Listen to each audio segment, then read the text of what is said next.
But someone would have talked, say the self-styled skeptics that believe the government's official conspiracy theory of 9/11. After all, every major conspiracy has its whistleblowers, doesn't it? But there's a problem with this logically fallacious non-argument. Someone did talk. In fact, numerous people have come out to blow the whistle on the events of September 11th, 2001, and the cover-up that surrounds those events. These are the stories of the 9/11 whistleblowers. You're tuned in to the Corbett Report.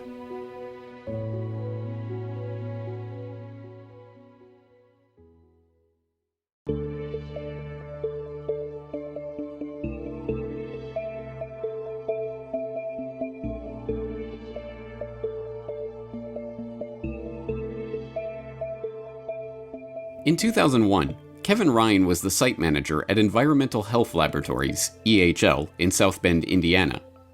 At the time, EHL was a subsidiary of Underwriters Laboratories, UL, a global safety consulting and certification corporation that tests a range of consumer and industrial products for compliance with government safety standards. Among many other things, UL provides fire resistance ratings for structural steel components to ensure compliance with New York City building codes.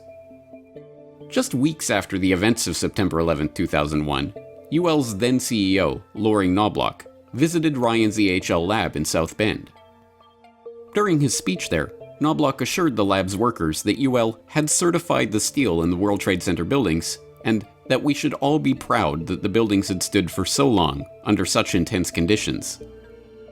Knowing UL's role in producing a fire resistance directory and providing ratings for steel components, Ryan thought little of the statement at the time. But Ryan's curiosity about UL's role in the certification of the World Trade Center steel was piqued when, in 2003, he began to question the lies that the Bush administration had used to justify the invasion of Iraq, and, eventually, to question the official story of September 11th itself. Recalling Knobloch's comments about UL's role in certifying the Trade Center steel shortly after 9/11, Ryan began to take a professional interest in the official investigation into the Twin Towers' destruction. An investigation in which UL itself was to play a part. As Ryan began to learn more about the issues involved with the destruction of the towers and the ongoing investigation into that destruction, his concerns only grew. Why had the actual steel evidence of the tower's destruction been illegally removed and disposed of before a proper investigation could take place? Why did not one or two, but three modern steel frame buildings completely collapse due to fire on 9/11, given that such an event had never taken place before? Why did the towers fail at all when John Skilling, the structural engineer responsible for designing the towers, claimed in 1993, just 5 years before his death, that his own analysis of jet plane crashes and ensuing fires in the towers had concluded that the building's structure would still be there? And why had Knobloch himself bragged about UL's role in testing the Trade Center steel, a test that would have rated the floor components for 2 hours of fire resistance and the building columns for 3 hours, when the North Tower failed in 102 minutes, and the South Tower came down in just 56 minutes? These concerns prompted Ryan, in October 2003, to write directly to Loring Knobloch, outlining his thoughts and asking what Knobloch was doing to protect our reputation. But if Ryan was expecting Knobloch to put his mind at ease about these issues, he was sorely disappointed. Instead, Knobloch, who included Tom Chapin, then the head of UL's Fire Resistance Division, in the email chain, wrote a response that only raised more questions than it answered.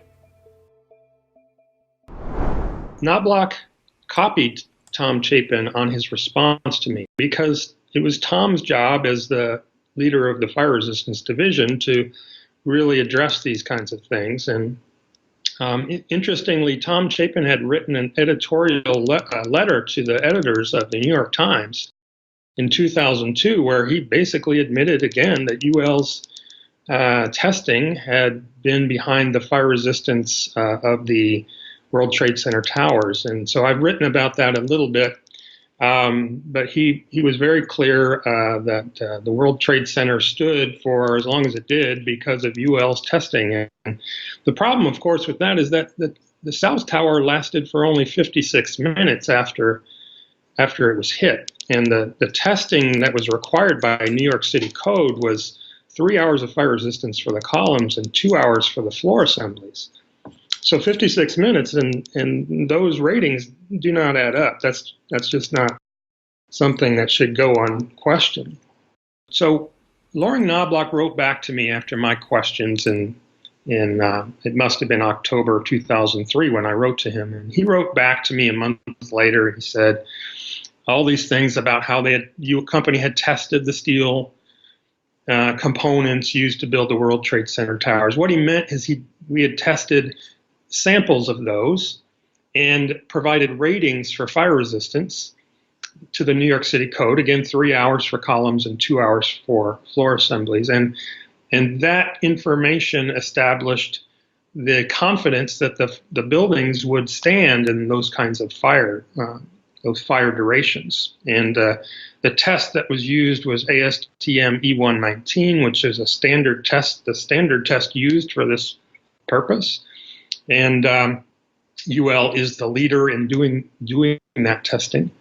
So it wasn't a surprise. And not only that, but NIST, the NIST government agency NIST had made clear in some of their progress reports that UL had consulted with the construction companies for the World Trade Center towers, and throughout the building of the buildings that UL had provided that information. So it's really not a surprise at all. And Tom Chapin replied further to me that the NIST agency was doing an investigation and asked me basically to kind of have patience, and I did for maybe the next year. In 2002, NIST began its 3-year, $16 million study of the Twin Towers' failure. Tom Chapin had assured Ryan that UL was cooperating with this investigation, and that his concerns would be allayed once the final report was released.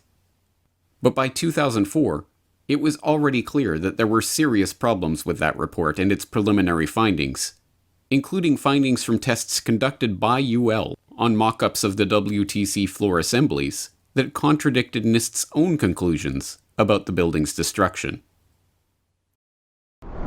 Well, it's very important to understand that with the official accounts for the World Trade Center, there were a number of explanations given in the early years. And for the towers, the one that was settled upon and that lasted for 3 years was the pancake theory. And the pancake theory was this concept where the floor assemblies had heated up and sagged, and the steel had softened or weakened, and then they started to collapse upon each other in a pancake fashion. And then the columns basically then just folded inward. So that was the official account. Really, it was given by the FEMA investigators, Corley and Thornton and others, who coincidentally had also given us the official count for the Oklahoma City bombing. But in this video from the television program Nova, it was captured for everyone's benefit in little videos, animations. And so the pancake theory was the official account.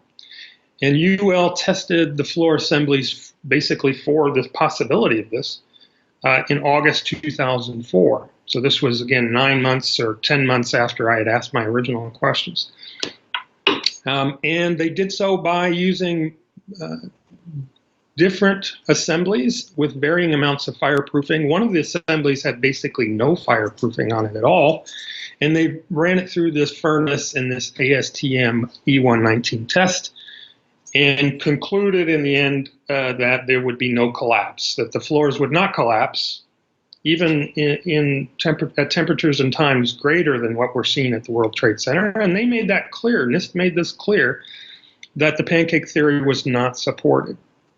So that left us all at that time with no explanation in 2004, 3 years later, having invaded Iraq, having done so much to invest in the official account that the World Trade Center had been destroyed by these planes.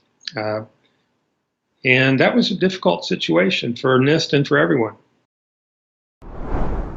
Realizing that UL was not pressing NIST on the discrepancies in its findings, Kevin Ryan took matters into his own hands and, on November 11, 2004, wrote directly to Frank Gale, the director of NIST's Twin Towers investigation. That email began, "As I'm sure you know, the company I work for certified the steel components used in the construction of the WTC buildings.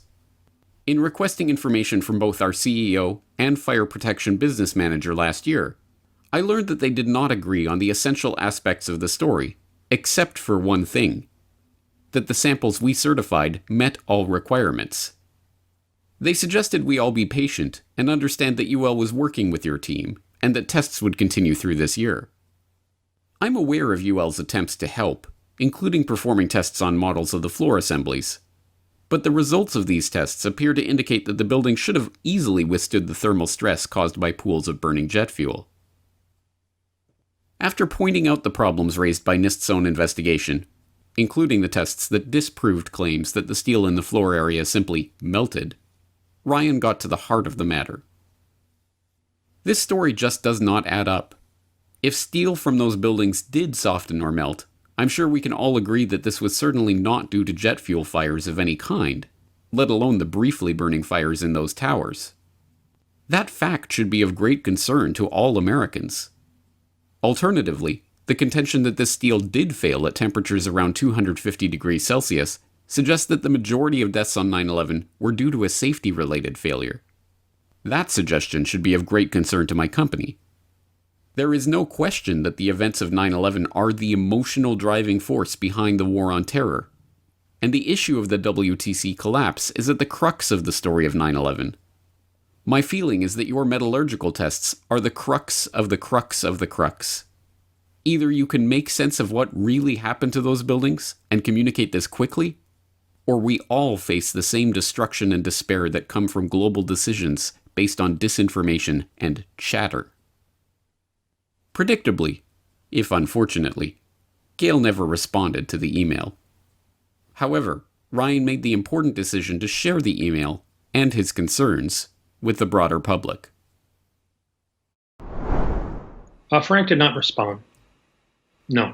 Actually, that letter was sent to him and then also copied to a couple of people who were trying to find more information, trying to find the truth about what happened on 9/11. And those two included David Griffin, who had just recently written a book, and Catherine Austin Fitz, the director of 911truth.org.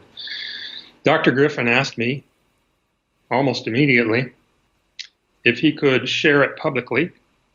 And of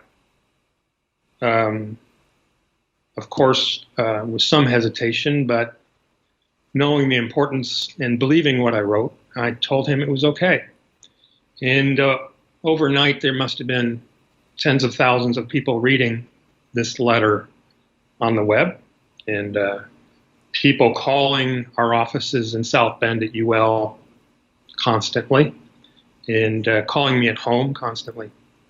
So I think a lot of people were feeling the same. They were thinking the same thing, that clearly there was something wrong here, and the story was not explaining what we needed to know.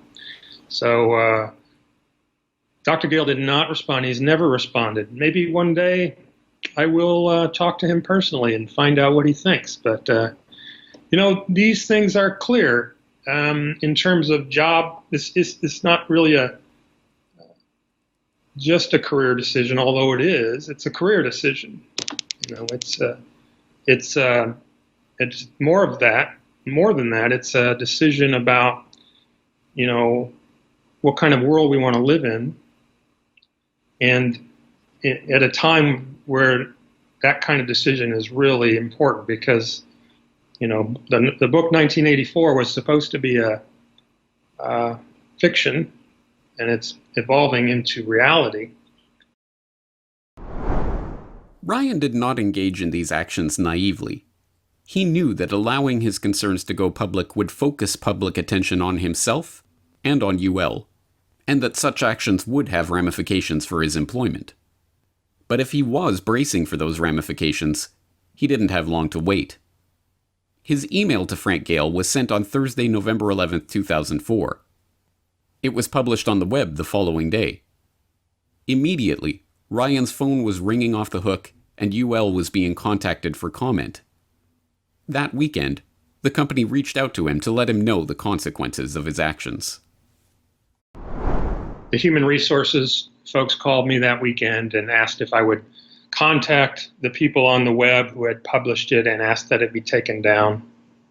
And I refused to do that and told them that I didn't think that was the right thing to do. And I think it was at that very point then they started making the plans to terminate me. So I had actually taken the next Monday off of work, and it was convenient, but it allowed me to kind of get my thoughts together. And then on Tuesday when I came in, which I believe was the 16th, the leaders from the Northbrook, Chicago office were there, and they had told me they would be. Please make sure you're there. You know, they brought a letter on UL letterhead and made it clear that they felt that I had practiced poor judgment in writing this letter and sending it to their client NIST. It had harmed their relationship with NIST, and thereby I was terminated. So so that was a tough spot for my family and I. And but my wife has been supportive. She kind of knows the idealistic nature of her husband, I think, and she knew why it was important. And we've done fine. We've gotten by, gotten other jobs, and that's, I believe, people should recognize that that it's not the end of the world to lose your job. Sometimes it's a new beginning that is useful. Not for courting controversy, but merely for pointing out the glaring truth, Ryan was fired from his job. Like so many other whistleblowers in so many other stories, Ryan paid a price for doing what his conscience demanded. Also, like many other brave men and women who have been thrust into the position of blowing the whistle, Ryan has found a way to thrive despite the setbacks. Rather than keeping quiet and moving on with his life, Ryan has doubled down on his efforts, founding several action groups, editing the Journal of 9/11 Studies, writing articles and books on the subject of 9/11, volunteering on the board of directors of Architects and Engineers for 9/11 Truth, delivering lectures on the destruction of the World Trade Center, and continuing to raise public awareness of the problems with the official story of the founding event of the War on Terror. In the end, despite the high price he paid career-wise, Ryan feels that his decision to blow the whistle and call out the self-contradictions of the NIST investigation was worth it. After all, it is only when those who know the truth are unafraid to step up and speak it, regardless of the personal consequences, that we will ever hope to achieve true justice. What I've been able to benefit from is understanding a lot more about society, history, politics, being better at communicating myself. And I've met a lot of great people. We've worked together to raise awareness and try to bring justice for 9/11. I've met and presented with 9/11 victims' family members. I've met 9/11 Commission leaders and other people who were very central to this story. I have so many great researchers, so many great people. So overall, it was definitely worth it for me. It's a personal decision, of course, and it has to be motivated by trying to do some good. If it's not motivated by trying to do some good, then you're doing the wrong thing.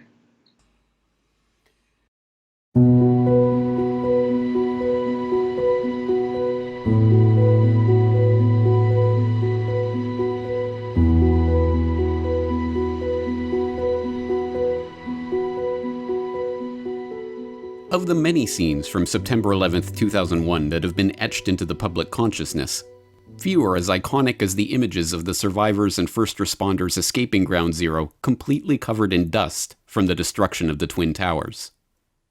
And of the many, many lies told by government officials in the days following the attacks, Few have been as blatant or as clearly documented as the lies about the safety of that dust propounded by the EPA and its administrator at the time, Christine Todd Whitman.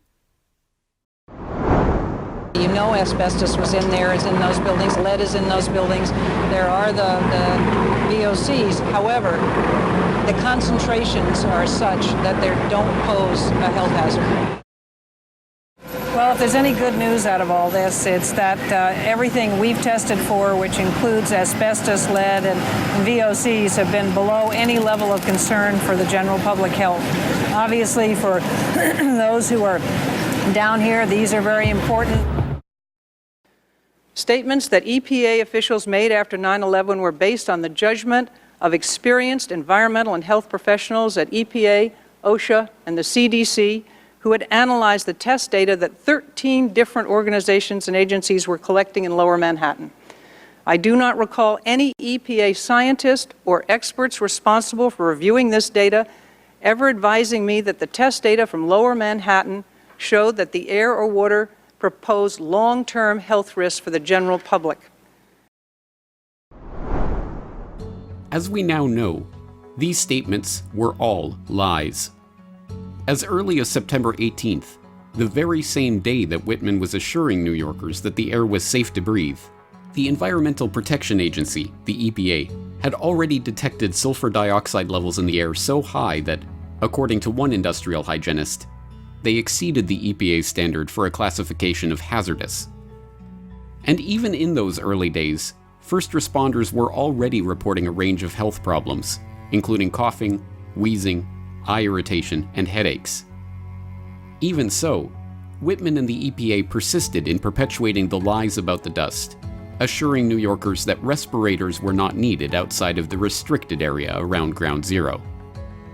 And, as we examined in 9/11 suspects Christine Todd Whitman, it was later confirmed that the White House had been editing the EPA's press releases on the air quality in Manhattan and removing warnings about the air safety all along. In the wake of 9/11, there were serious concerns about whether the air around Ground Zero was filled with toxins, unsafe for workers and residents. But by September 18th, many New Yorkers were back in their apartments and on the job, partly because of this press release that day from the Environmental Protection Agency, reassuring New Yorkers that their air is safe to breathe. Was that press release misleading? It was surely not telling all of the truth. In an exclusive interview, Inspector General Nikki Tinsley, the EPA's top watchdog, tells NBC News the agency simply did not have sufficient data to justify such a reassurance. In fact, a new report by Tinsley's office says at the time, more than 25% of dust samples collected before September 18th showed unsafe levels of asbestos, and the EPA had no test results at all on PCBs, dioxins, or particulates in the air that can cause respiratory problems. The EPA did not give the people of New York complete information. So what happened? Tinsley's report charges in the crucial days after 9/11, the White House changed EPA press releases to add reassuring statements and delete cautionary ones. September 13th, the EPA draft release, never released to the public, says EPA testing terrorized sites for environmental hazards. The White House changes that to EPA reassures public about environmental hazards. September 16th, the EPA draft says recent samples of dust on Water Street show higher levels of asbestos. The White House version, new samples confirm ambient air quality meets OSHA standards and is not a cause for public concern. And the White House leaves out entirely this warning, that air samples raise concerns for cleanup workers and office workers near Water Street. What many do not know, because their story has been largely ignored and marginalized, is that there were officials within the EPA who were desperately trying to blow the whistle on the agency's lies. Officials like Kate Jenkins. Dr. Kate Jenkins had joined the EPA in December 1979, serving as an environmental scientist with EPA's Office of Solid Waste and Emergency Response. Her work included detecting hazardous waste and developing regulations for their control, a role that took on special importance in the wake of the toxic dust clouds covering Manhattan on 9/11. Unlike many of the other 9/11 whistleblowers, however, The events of September 11, 2001 did not represent the first time Dr. Jenkins had to blow the whistle on her own agency.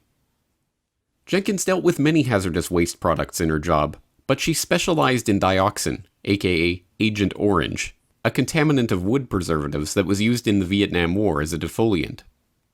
Monsanto Chemical Corporation was the largest producer of Agent Orange during the Vietnam War, and it was a series of Monsanto-sponsored studies in the early 1980s that led the EPA to conclude that human evidence supporting an association between dioxin and cancer is considered inadequate. In February 1990, Jenkins wrote a memo to the EPA Science Advisory Board alleging that the Monsanto-sponsored studies were fraudulent, and that the studies, if performed correctly, would have shown the carcinogenic effects of dioxin. The memo caught the attention of the press and, under the glare of a media spotlight, the EPA launched a criminal investigation of Monsanto. That investigation was opened on August 20th and closed less than 2 years later, but, as EPA whistleblower William Sanger notes, the investigation itself and the basis for closing the investigation were fraudulent. No attempt was even made to determine the scientific validity of the studies in question, and the EPA declined to pursue the matter because of statute of limitations technicalities.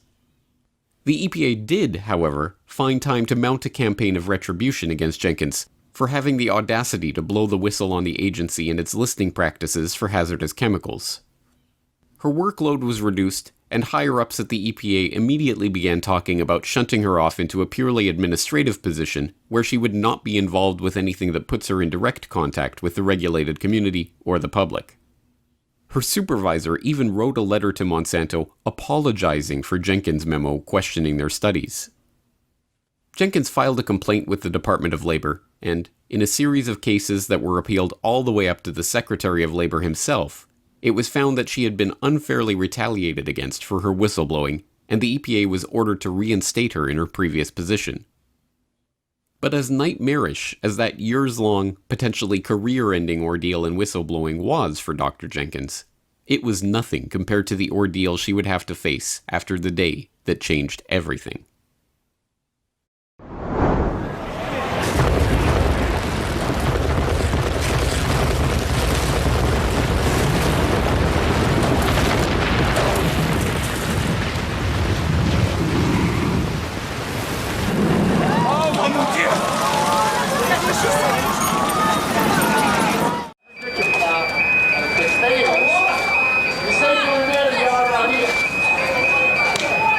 I thought it was the third plane though.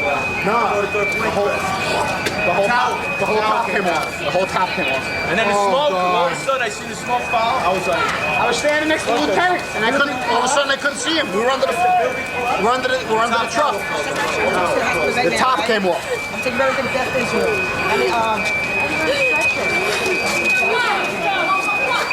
And the fire door on 76 was locked. Get some water. Well, I don't have any. Just fucking. I'll get some water. Go under the fire truck. Right there's the closest fire truck has water right there. You have no water? You got water? If you can find it here, best boss, I can get you water. There's a truck right there. Right there. Beginning shortly after the attack, and continuing for years afterward, Dr. Jenkins attempted to bring the EPA's faulty and fraudulent air quality testing practices to the attention of anyone who would listen. According to the Administrative Review Board of the U.S. Department of Labor, beginning in 2001, Jenkins made numerous disclosures and complaints alleging that the EPA engaged in improper laboratory testing, falsified a regulation governing exposure safety standards, and knowingly covered up the toxic properties of the dust emanating from the September 11, 2001 World Trade Center disaster. The improper testing and cover-up, Jenkins claimed, contributed to excessive and harmful toxic dust exposure of WTC first responders and others, sufficient to later cause respiratory and other serious and debilitating disease. Jenkins disseminated these disclosures and complaints to her supervisors and others at EPA, to the EPA Inspector General's office, members of Congress, and the Federal Bureau of Investigation, as well as to state officials, state-elected representatives, law firms representing WTC first responders, citizens, and the media. Her disclosures were posted on websites and repeatedly quoted in the press and television broadcasts and by members of Congress. One of these early memos, dated January 11, 2002, was written on EPA letterhead and addressed to affected parties and responsible officials.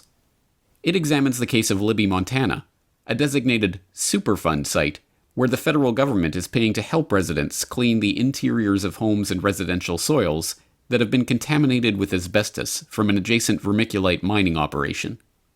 Jenkins compared the level of contaminated dust particles found inside apartments in Lower Manhattan after 9/11 to dust samples taken in Libby, finding that the New York samples contained 22 times higher concentrations of asbestos than the Montana samples. As Jenkins noted, the logical question thus arises: why is EPA leaving people to their own devices in the cleanup of New York City while intervening to clean homes at taxpayer expense in Libby? Worse, a team of independent scientists hired by tenant groups and New York political leaders found much higher samples of asbestos in the dust than what the EPA was reporting. As Dr. Jenkins told the St. Louis Post-Dispatch at the time, for every asbestos fiber EPA detected, the new methods used by the outside experts found 9. This is too important a difference to be ignored if you really care about the health of the public. New York City directly lied about the test results for asbestos in air. When they finally released them, they doctored the results. They changed high hazardous levels to 0 when they finally released them. After years of internal memos, press interviews, and other tireless efforts to blow the whistle on the severe health issues that would develop as a result of the EPA's deliberate cover-up, the mainstream media was finally forced to begin covering the issue in 2006, after many of the Ground Zero cleanup workers and the residents of Manhattan were beginning to succumb to the effects of the deadly dust. In 2006, after a federal judge ruled that Whitman's post-9/11 lies were conscience-shocking and that she would not be granted immunity for her actions, the media finally began to cover the story. The New York Times, CBS, and other outlets all ran stories on the scandal, and they all quoted from Jenkins' memos and featured interviews with Jenkins herself. After the 5th anniversary came and went on September 11, 2006, however, the media's attention turned elsewhere, and the story drifted out of the attention of the public once again. But Dr. Jenkins' attempt to obtain justice for the victims of this horrendous crime did not end there. In 2007, she penned a remarkable 134-page letter addressed to then-Senator Hillary Clinton, as well as Congressman Gerald Nadler and Carolyn Maloney, calling for a Senate investigation of the falsification of pH corrosivity data for World Trade Center dust. The thoroughly documented letter, containing over 300 footnotes and citations, included a detailed analysis of the falsification of WTC pH data by groups like U.S. Geological Survey, and the remarkable story of how, in May 1980, EPA's hazardous waste program falsified pH levels, changed the numbers, that the UN World Health Organization, International Labour Organization, determined would invariably result in corrosive permanent tissue damage, chemical burns. In a much shorter, though no less explosive, letter to the Federal Bureau of Investigation written at the same time, Jenkins also called for the FBI to open a criminal investigation into the EPA's cover-up. This was followed up with an additional letter to the FBI in 2008, where Jenkins went even further, alleging fraud in pH testing of WTC dust and providing documentation that the EPA lab had diluted WTC dust almost 600 times with water before testing it for corrosivity. Remarkably, despite her very public and very serious charges against the federal agency, and despite her past experience blowing the whistle on the EPA and subsequent years-long court battle to retain her position, Jenkins told Occupational Hazards magazine in 2002 that she did not fear losing her job over her comments. All EPA management has to do is say stop, and they haven't, she said, adding that as an EPA official, speaking out about lapses in the agency's WTC effort does not require courage, just plenty of hard work. Despite this belief, Dr. Jenkins was indeed fired from the EPA on December 30th, 2010. The firing followed a series of inane workplace incidents that resulted in suspensions and other retaliatory measures against Jenkins. The chain of events included Jenkins sending an email under the title, "Op-ed, should EPA institute a workplace fragrance ban as part of its endocrine disruptor initiative?" after an encounter with a heavily perfumed IT tech triggered an asthma attack in Jenkins, and her supervisor recommending that she be suspended as the email, which was only sent to other EPA staff, could have misled recipients as to whether it was an official EPA communication. Eventually, the supervisor claimed that the series of incidents culminated with Jenkins threatening him in a workplace incident that was witnessed by no one. As the Public Employees for Environmental Responsibility, who supported Jenkins in her ordeal with the agency, summarized, Dr. Kate Jenkins, a senior chemist with more than 3 decades of agency tenure, publicly charged that due to falsified EPA standards, first responders waded into dust so corrosive that it caused chemical burns deep within their respiratory systems. After raising the issue to the EPA Inspector General, Congress, and the FBI, Dr. Jenkins was isolated, harassed, and ultimately removed from her position on December 30th, 2010 by EPA, based upon an unwitnessed and contested claim that the soft-spoken petite childhood polio survivor threatened her 6-foot male supervisor. Continuing through a series of appeals, legal wrangling, and bureaucratic red tape, Jenkins succeeded in having her employment reinstated in 2012. A government whistleblower who was fired after exposing the dangers of asbestos and dust on workers at Ground Zero in the days after 9/11 has been reinstated to her job following a federal court decision. Kate Jenkins, a chemist who worked for the Environmental Protection Agency, was the first EPA official to warn that dust in the air around the World Trade Center could pose a serious health risk. But the head of the EPA at the time claimed there was no reason for concern. Jenkins accused the EPA of intentionally hiding the dangers of air pollution at Ground Zero. She was fired in 2010. A federal court has now ruled Jenkins must be reinstated and given back pay. Incredibly, even this was not the end of Jenkins' ordeal. Instead of returning her to her daily work duties in 2012 as ordered, the EPA instead kept Jenkins on paid administrative leave and then refiled the same charges against her in 2013. Less than a year after being ordered to give her her job back, the agency was instead trying to take it away again, saying that Jenkins had failed to prove that the EPA was retaliating for her whistleblowing. The agency's move was especially galling, given that Jenkins had yet to be given a chance to prove her case.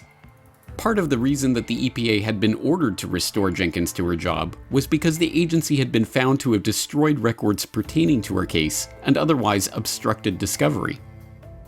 In fact, her case that the EPA had retaliated against her for her whistleblowing was still before the Department of Labor. The entire legal ordeal proceeded for years, finally coming to an end in 2018, a full 8 years after the agency's first attempt to fire her, when the Department of Labor confirmed a 2015 decision that the EPA had retaliated against Jenkins for her report to Congress and the FBI, and to the public through the media, about her allegations of violation of environmental laws and regulations by the EPA in connection with the rescue and cleanup operations at the World Trade Center, in violation of the whistleblower provisions of the Clean Air Act, the Solid Waste Disposal Act, the Comprehensive Environmental Response Compensation and Liability Act, the Toxic Substances Control Act, and the Federal Water Pollution Control Act. After nearly 2 decades of research and whistleblowing and almost 10 years of legal nightmare, Jenkins was finally vindicated. She had been unjustly fired for attempting to call attention to the agency's wrongdoing, and she was restored to her position. But although this victory is to be celebrated, it comes as slim comfort for those seeking justice for the victims of 9/11, not just those killed in the buildings that day, and not just the victims of the wars that have been waged in the name of September 11th, but the victims of the toxic dust that Kate Jenkins and others had been warning about since the events unfolded. And meanwhile, those who pushed the deadly lies about the air quality have moved on with their lives, continuing their careers and only occasionally being confronted by the independent media that is still attempting to shed light on the story. Hey, Ms. Whitman, I appreciate your talk in there. You guys mentioned voting and the power of shaming voters. I feel like there's probably a lot of folks who feel like you might need to be shamed since it's been 17 years since 9/11 and nearly 10,000 people are now sick with 9/11 related illnesses. And I know you apologized about it for 2 years ago. and you were cleared in the courts, but all evidence points to your time in the Bush administration clearly led to people being sick. Take a picture for me. Led to people being, getting to cancer and other 9/11-related illnesses. I said everything that I said was based on the best available science at the time. Science has progressed now, and I think we found things that we didn't know then. But I never said anything that wasn't predicated on what the scientists told me that morning. Every morning I had a conference call with the scientists and said, what is safe to say? What can I say? What shouldn't I say? And they kept repeating that they were seeing nothing in their studies that showed that there was a long-term health consequence from the air in Manhattan in general, in lower Manhattan in general. They may not be the lies we think of when we think of the lies of 9/11. Lies which led to the illegal invasion of Afghanistan and contributed to the illegal invasion of Iraq. But the EPA's lies about the World Trade Center dust, too, have proven deadly.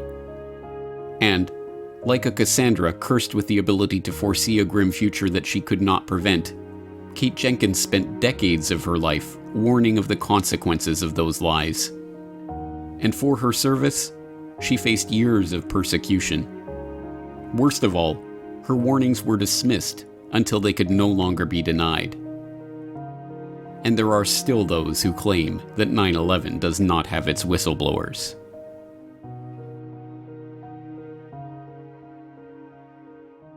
To say because a draft press release changes, that somehow that's nefarious manipulation it's mind-boggling that you leap to that conclusion.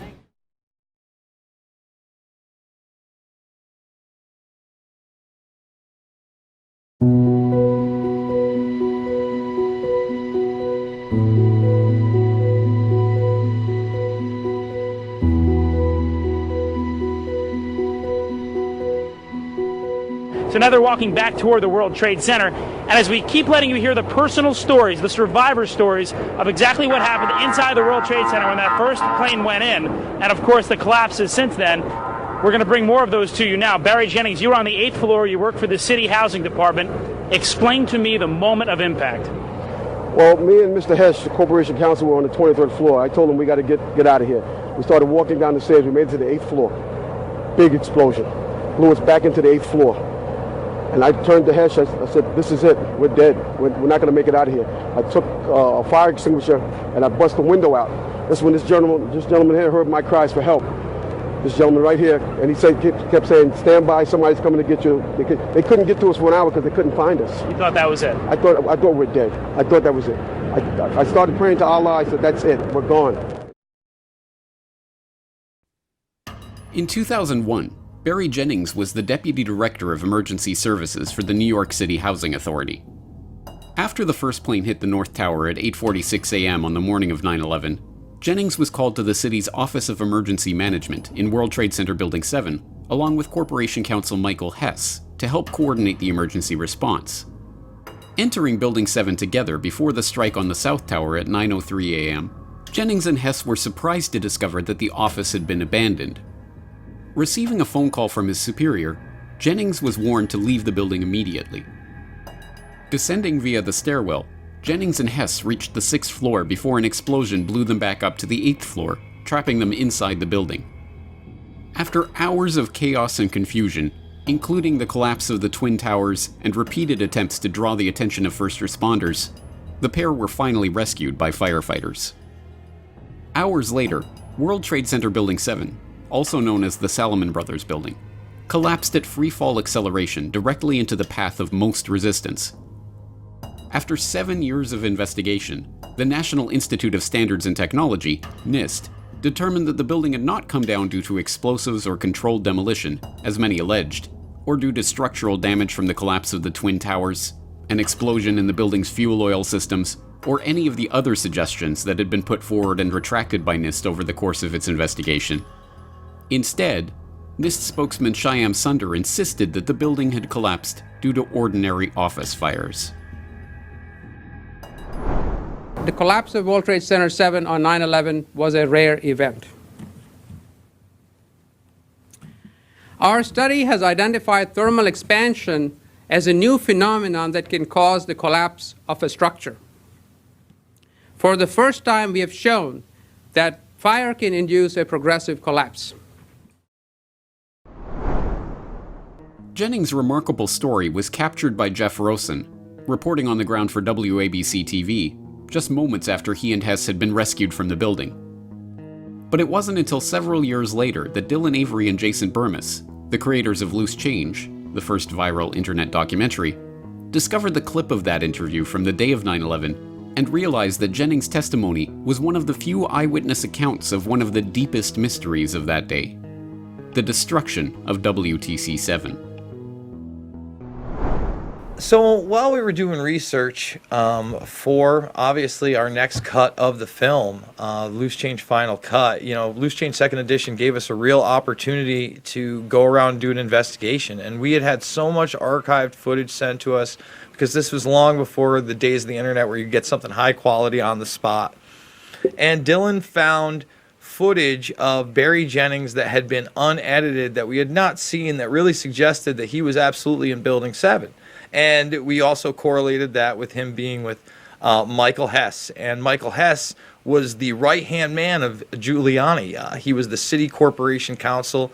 Here's a still shot of him behind me. And then you can see him here sitting next to Giuliani. So pretty much as close as it gets. And, we made this connection. And actually, I had reached out to Hess via email. I heard nothing back. And to, the proper parties, nothing back. But Dylan tracked down Barry Jennings in his city office, and Barry did respond, and Barry said, "Come on down." So me and Dylan went down with a camera, and once we got in there and started talking to him, I remember the first thing that I saw, he was obviously, I'd say not the highest up guy, but very, he had his own office, he was well respected, he had the key to the city, we had talked about the key to the city after this event.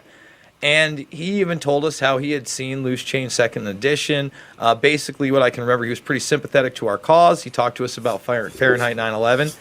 And from there, we tried to find a spot to get him. And I remember he drove us out there. We were in the back, one of his suits hanging up. I remember we even talked about his family, being out in Long Island. Very friendly guy. And we got him on the pier. And listen, the interview is what it is. We've released it in full. We didn't edit anything. We didn't coerce the guy. And I think what he says is about as telling as it gets. As telling as it gets. Indeed, Barry Jennings' story is telling. As the only documented eyewitness testimony of the events taking place inside World Trade Center 7 during the hours of the attack, the accounts of Barry Jennings and Michael Hess are essential to coming to an understanding of the destruction of that building. And, most telling of all, it contradicts the official, government-approved story of Building 7's destruction in many important ways. As I told you guys before, it was very funny. I was on my way to work, and traffic was excellent. I received a call that a small Cessna had hit the World Trade Center, and I was asked to go and man the Office of Emergency Management at the World Trade Center 7 on the 23rd floor. As I arrived there were police all in the lobby. They showed me the way to the elevator. We got up to the 23rd floor. Me and Mr. Hess, who I didn't know was Mr. Hess at the time, we got to the 23rd floor. We couldn't get in. We had to go back down. Then security and police took us to the freight elevators where they took us back up, and we did get in. Upon arriving into the OEM EOC, we noticed that everybody was gone. I saw coffee that was on a desk. Still, the smoke was still coming off the coffee. I saw half-eaten sandwiches. And only me, Mr. Hess, was up there. After I called several individuals, one individual told me that to leave and leave right away. Mr. Hess came running back in and said, "We're the only ones up here. We got to get out of here." He found the stairwell. So we subsequently went to the stairwell and we're going down the stairs. When we reached the 6th floor, the landing that we were standing on gave way. There was an explosion and the landing gave way. and I was left there hanging. I had to climb back up, and now I had to walk back up to the 8th floor. After getting to the 8th floor, everything was dark. It was dark, and it was very, very hot. Very hot. I asked Mr. Hess to test the phones as I took a fire extinguisher and broke out the windows. Once I broke out the windows, I could see outside below me. I saw police cars on fire, buses on fire. I looked one way, the building was there. I looked the other way, it was gone. I was trapped in there for several hours. I was trapped in there when both buildings came down. The firefighters came. They came to the window, because I was going to come out on the fire hose. I didn't want to stay there any longer. It was too hot. I was going to come out on the fire hose. They came to the window. They started yelling, "Do not do that. It won't hold you." And then they ran away. See, I didn't know what was going on. That's when the first tower fell. When they started running, the first tower was coming down. I had no way of knowing that. Then I saw them come back. Now I saw them come back with more concern on their faces. And then they ran away again. The second tower fell. So as they turned and ran the second time, the guy said, "Don't worry, we'll be back for you." And they did come back. This time they came back with 10 firefighters. And they kept asking, "Where are you? We don't know where you are." I said, "I'm on the north side of the building," because when I was on the stairs, I saw north side. Excuse me. All this time, I'm hearing all type of explosions. All this time, I'm hearing explosions. And I'm thinking that maybe it's the buses around me that were on fire, the cars are on fire. But I don't see no, but I'm still hearing these explosions. When they finally got to us, and they took us down to what they called the lobby, because I asked them, I said, when we got down there, I said, "Where are we?" He said, "This was the lobby." And I said, "You got to be kidding me." It was total ruins. Total ruins. Now keep in mind, when I came in there, the lobby had nice escalators. It was a huge lobby. And for me to see what I saw, it was unbelievable. And the firefighter that took us down kept saying, "Do not look down." And I kept saying, "Why?" He said, "Do not look down." And we were stepping over people. And you can feel when you're stepping over people. They took us out through a hole that I don't know who made this hole in this wall. That's how they got us out. They took us out through a hole, through the wall, to safety. As they were taking me out, one firefighter had fallen. I believe he was having a heart attack. But before that, this big giant police officer came to me. And he says, "You have to run." I said, "I can't run. My knees are swollen." He said, "You're going to have to get on your knees and crawl in." He said, "Because we have reports of more explosions." And that's when I started crawling. And I saw this guy fall behind me. And his comrades came to his aid. They dragged him to safety. I was looking for an ambulance for my knees. And at that time, they told me, "We got to walk 20 blocks to refuge." Before I got there, Eyewitness News grabbed me and started interviewing me. And that's basically it. To those unfamiliar with the official story of WTC-7, this might seem like just another account of the terror, confusion, and heroism that the victims of that day faced during their harrowing ordeal. But this is not the case. Jennings' story is in fact full of details that directly contradict NIST's pronouncements on the destruction of the building. Most notably, Jennings' vivid description of the explosions that were taking place in the building during his ordeal is in direct contradiction to NIST's assertion in its FAQ on WTC-7 that, although NIST investigated the possibility of explosions contributing to the building's demolition, NIST concluded that blast events inside the building did not occur and found no evidence supporting the existence of a blast event. In fact, not only is there ample evidence available to anyone interested that there were explosions going on in the building shortly before it went down, the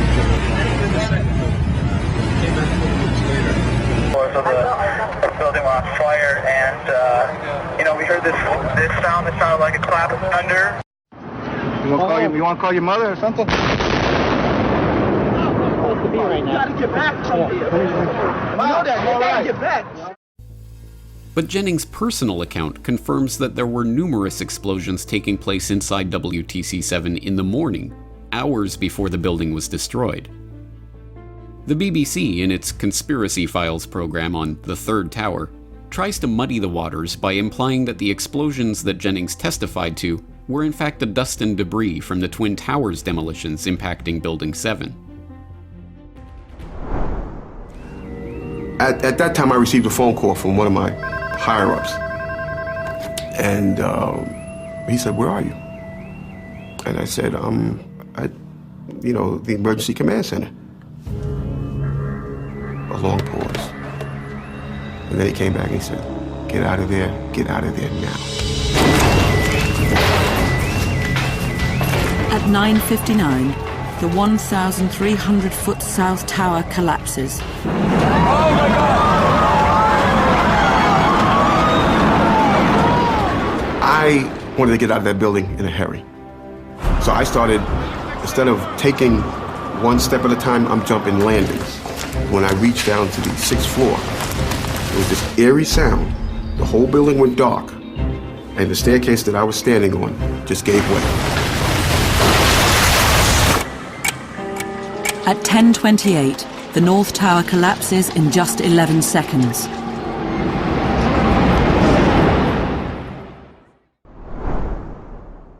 With their editing and narrative intrusions, the BBC makes it seem that the explosions that Jennings and Hess experienced were just remnants of the Twin Towers hitting WTC-7.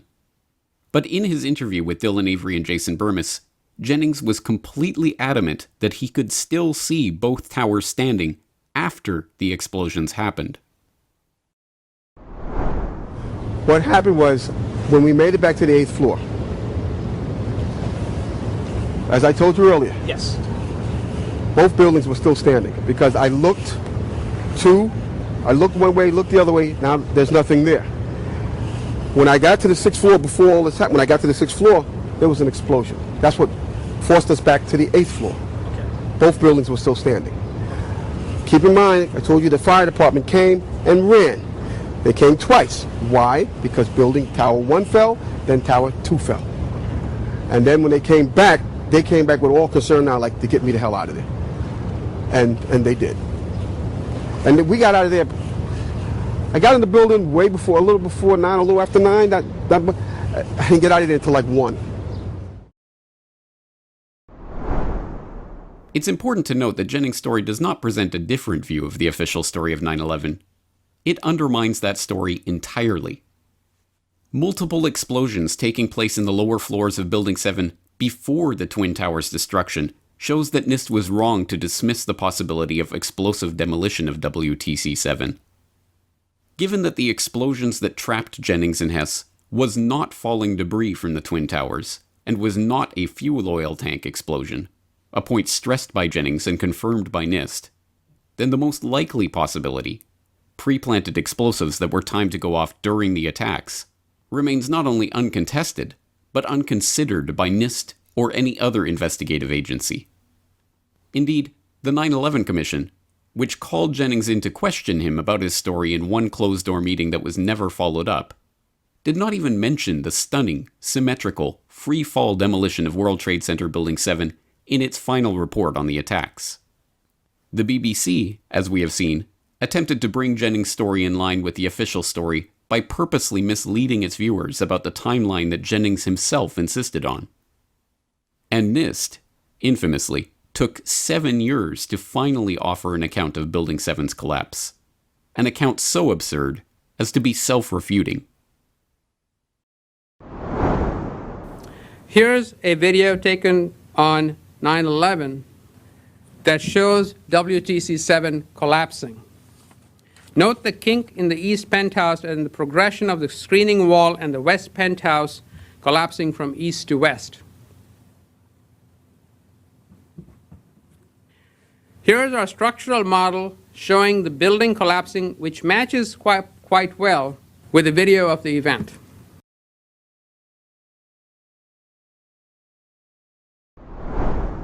Most remarkable of all, and conveniently left out of the account of every so-called debunker of Jennings' testimony, is what Jennings himself felt about the destruction of Building 7. Well, I'm just confused about one thing, and one thing only. Why World Trade Center 7 went down in the first place. I'm very confused about that. I know what I heard. I heard explosions. The explanation I got was it was the fuel oil tank. I'm an old boiler guy. If it was a fuel oil tank, it would have been one side of the building. When I got to that lobby, the lobby was totally destroyed. It looked like King Kong had came through it and stepped on it. And it was so destroyed I didn't know where I was. And it was so destroyed they had to take me out through a hole in the wall, a makeshift hole that I believe the fire department made to get me out. Given Barry Jennings' personal experience, what did he make of the BBC's attempts to alter the timeline of his story? How did he react to the official government viewpoint that no explosions took place in the building that day? What did he think of NIST's refusal to even examine the evidence of controlled demolition of WTC-7, or their own computer-generated model of how thermal expansion and regular office fires brought down a 47-story steel-framed office tower? Sadly, we will never know. When Dylan Avery and Jason Burmis released a small clip of their interview, Jennings' job was threatened, and he asked that the interview not be included in Loose Change Final Cut. The full interview was not released until after the BBC released their Third Tower documentary, in which Jennings claimed to be unhappy with how his testimony was portrayed by Avery and Burmis. No further interview or follow-up with Jennings about his comments or about the way the BBC portrayed his story was possible. In September 2008, just as NIST was presenting its final report concluding that WTC-7 had spontaneously collapsed from ordinary office fires, it was reported that Barry Jennings had passed away in hospital the month before. No further details of his death were offered. Dylan Avery, seeking to bring closure to Barry Jennings' life, answer questions about his death, and honor the bravery of a 9/11 survivor who spoke the truth even when it was unpopular, hired a private investigator to determine the circumstances of Jennings' death. In a remarkable and bizarre turn of events, however, after pursuing the case, the investigator referred the matter to the police, refunded his fee, and told Avery never to contact him again. To this day, no time or cause of death of Barry Jennings has ever been publicly announced or confirmed. Despite the sad and confused ending of this tale, there is still hope. Hope that the courage Jennings had in standing up and telling the truth, even though it was not what the government, NIST, or the promoters of the official 9/11 story wanted to hear, will not be wasted. Hope that, ultimately, the historical record and the truth itself will out. I think the strongest lesson to be learned about Barry Jennings is that the historical record is the historical record, no matter how hard you try to spin it. For instance, now with these Dark Overlord documents leaking, there's litigation talking about the transformers being blown up in the bottom of the building. Okay, now if that had happened, we would have had a visual event much like what happened with the Con Edison transformer blowing, less than 6 months ago. It did not happen. And yet, on paper and litigation and in official documents, it does again and again. Well, it's a cover-up. The man stepped over bodies. We know that happened. He and Hess both talked about internal explosions. That building housed the CIA, the Secret Service, the SEC. I go on. It's unbelievable. And I really hope with this latest litigation, we finally get to the truth, no matter what. And I would hope that Barry would want the truth, no matter what he may have said in that BBC documentary, because I spent time with the man, I was in his back seat, and he sure as hell wanted the truth then. And so now, all these years later, those who are still seeking the truth are left in the same position as Barry Jennings himself was when he first talked to Dylan Avery and Jason Burmis, looking at his own experience inside WTC-7 on 9/11, and the government's official explanation of those experiences, and realizing that the two do not add up. Jennings and the other 9/11 whistleblowers are those special few who can stand up and say that the Emperor is not wearing any clothes. Well, I'm just confused about one thing, and one thing only. Why World Trade Center 7 went down in the first place.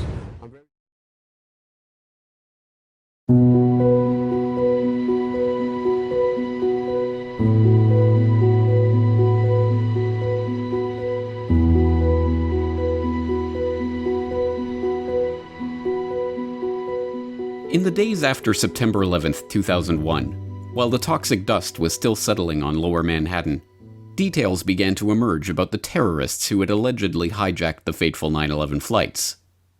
Names and pictures were released to the public and broadcast around the world.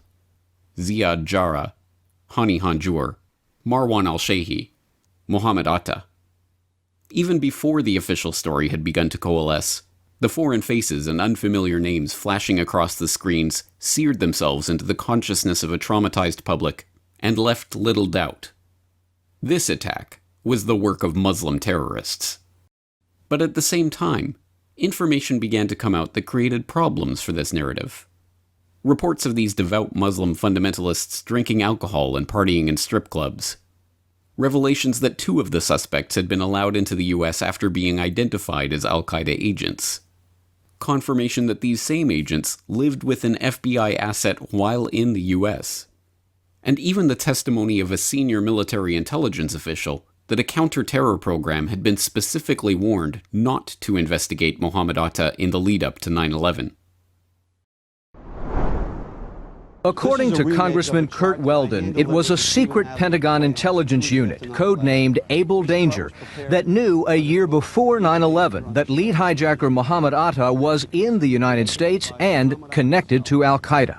And as you can see, they identified Mohammed Atta's cell. In the summer of 2000, he says, the Pentagon Special Ops Command had identified 2 terrorist cells inside the U.S.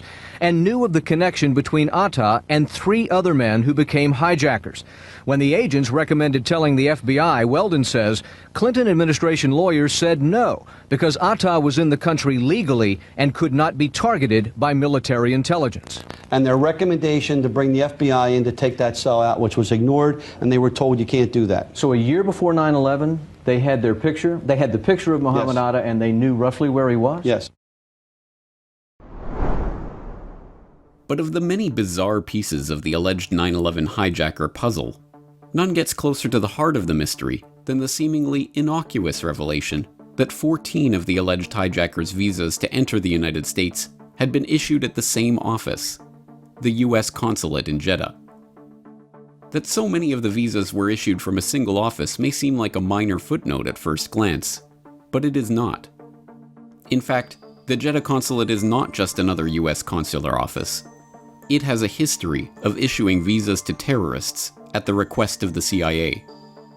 Just ask Michael Springman. J. Michael Springman was a graduate of the Georgetown University School of Foreign Service who joined the Commerce Department's International Trade Administration, serving as an economic commercial officer in Stuttgart from 1977 to 1980, and as a commercial attaché in New Delhi from 1980 to 1982. In 1987, having passed the Foreign Service exam and gone through an orientation program, Springman was assigned to the Jeddah consulate in Saudi Arabia. Whatever he was expecting to find awaiting him in his new office, it's safe to say that it didn't take long for Springman to find that the reality was going to be very different. As he writes in his exposé of his time at the Jeddah consulate, Visas for Al-Qaeda, CIA handouts that rocked the world, the Kingdom of Saudi Arabia was a mysterious and exotic place, but it was nowhere near as exotic and mysterious as the American Consulate General on Palestine Road.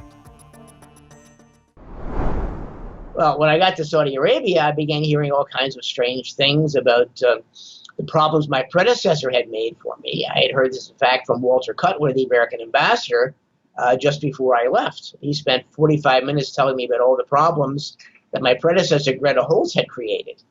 And I thought, well, gee, she's going to make my career for me.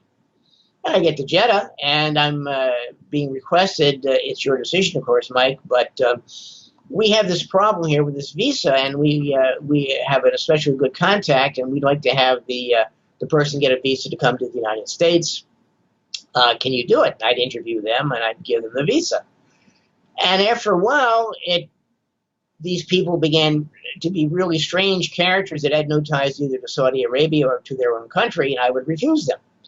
And I would get a rocket from the Consul General, J. Freres, who's dead now, about why didn't you issue the visa? This guy is a good contact. And I said, well, he couldn't prove he had any ties either to Saudi Arabia or to his own country that was strong enough to make him return from the United States to Saudi Arabia or to his own country. And there's no set list of contacts and connections, but it's things like having a job, having businesses, having property, having family, something that would prevent you from staying in the United States and disappearing into the woodwork. And it got to the point where it was either issue the visa, you're not going to work for the State Department anymore. And as time went by, I found out that of some 20 Americans, there were only 3, including myself, that I knew for a certainty to work for the Department of State. The rest worked for the CIA or the National Security Agency. Eventually reassigned as a political economic officer in Stuttgart and, finally, as an economic analyst for the State Department's Bureau of Intelligence and Research, it took years for Springman to fully comprehend the story that he had found himself in the middle of during his time at the Jeddah consulate. A key piece of that puzzle was provided when Springman returned to the U.S. and talked to journalist Joseph Trento, who informed him that the Jeddah office was being used by the CIA to ship in Osama bin Laden's associates for training in the U.S. So I came across Joe Trento, the journalist, in the middle of all this, and he said, well, what you were doing in Saudi Arabia was issuing visas to the mujahideen who were being recruited for Afghanistan to fight the Soviets. And then the penny dropped, and my eyes were opened, and I said, yeah, that explains why they got so ferocious when I said no to these visas, and why they stonewalled me when I tried to find out what was going on. I would talk informally to people. I talked formally to the Bureau of Consular Affairs when I was in Washington on the advice of the Council for Consular Affairs in Riyadh. And then I talked to the Congressional Committee on Foreign Affairs in the House of Representatives. I talked to the Government Accountability Office, which is a watchdog for Congress on the executive branch, and got nowhere. People just didn't want to talk to me. And I said, well, this is really strange. And it bears out exactly what Trento had said, that they had an intelligence operation going on. And according to Joe, the reason they didn't tell people in Jeddah about this was they wanted plausible deniability. They wanted to be at arm's length from what people were saying and saying, well, oh, gee, we didn't know anything about that. He made a mistake. He didn't get with the program. He didn't know what was going on. He was violating the law. Put him in jail, fine him, whatever. Although the idea seems outlandish from a post-9/11 perspective, at the time it was not particularly surprising. The CIA had worked with Osama bin Laden and other so-called mujahideen, including many Saudis who had been drawn to Afghanistan to fight America's archenemy, the Soviets, during the Soviet-Afghan War. There were glowing articles framing bin Laden as an anti-Soviet warrior who was on the road to peace in mainstream publications well into the 1990s. And in the weeks after 9/11, it was even reported in the pages of Newsweek that in the late 1980s, precisely at the time that Springman was stationed at the Jeddah consulate, the veterans of the Mujahideen's holy war against the Soviets began arriving in the United States, many with passports arranged by the CIA. One infamous example of an intelligence agency helping a known terrorist to enter the United States in this period came in the case of Omar Abdel Rahman, better known as the Blind Sheikh. In December 1990, it was revealed that the Blind Sheikh had slipped into the United States, despite being on a State Department terrorist watch list. At the time, the State Department insisted they made a mistake by issuing him a tourist visa from the United States Embassy in Khartoum. But 3 years later, the truth finally came out. As the New York Times reported in 1993 after a State Department Inspector General investigation, Central Intelligence Agency officers reviewed all 7 applications made by Sheikh Omar Abdel Rahman to enter the United States between 1986 and 1990, and only once turned him down because of his connections to terrorism. In this context, the revelation that Springman was being directed by the CIA to let Mujahideen into the US for training was not unthinkable or outlandish conspiracy conjecture. On the contrary, it was practically expected. As Springman himself admits, if he had simply been informed at the time that the CIA was helping to facilitate such an operation in support of their foreign policy goals against the Soviet Union, he probably would have went along with it. And, it goes back to Trento saying, well, they wanted somebody, some schlub is his word, to be there and take the heat if something went wrong. And at the time, I would have been dumb enough that if they'd explained it to me, yes, we're recruiting the Mujahideen, I would have said, well, yeah, okay, this is important foreign policy goal. I hate those godless communist bastards. So, yeah, I'll go along with this. But they never did. And it saved a lot of effort on my part and saved a lot of embarrassment on their part, because I've been writing and talking about this for the last 25 years. Springman's attitude is reflective of much of the American public's perception of Muslim terrorists in the late 1980s. As tools of U.S. foreign policy, convenient pawns to be wielded on the global chessboard against America's enemies, they were not regarded as enemies themselves, but embraced as freedom fighters and anti-communist warriors. U.S. National Security Advisor Brzezinski flew to Pakistan to set about rallying resistance. He wanted to arm the Mujahideen without revealing America's role. On the Afghan border near the Khyber Pass, he urged the soldiers of God to redouble their efforts. We know of their deep belief in God, and we are confident that their struggle will succeed. That land over there is yours. You'll go back to it one day because your fight will prevail and you'll have your homes and your mosques back again because your cause is right and God is on your side.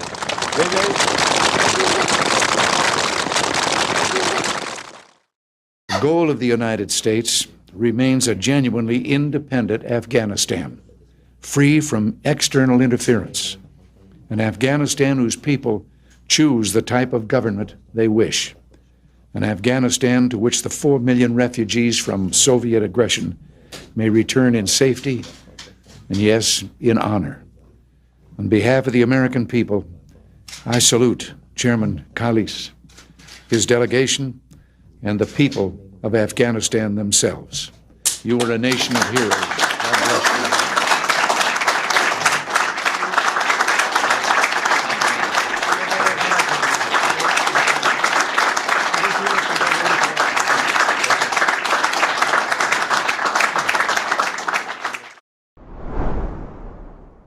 But that was before the day that changed everything.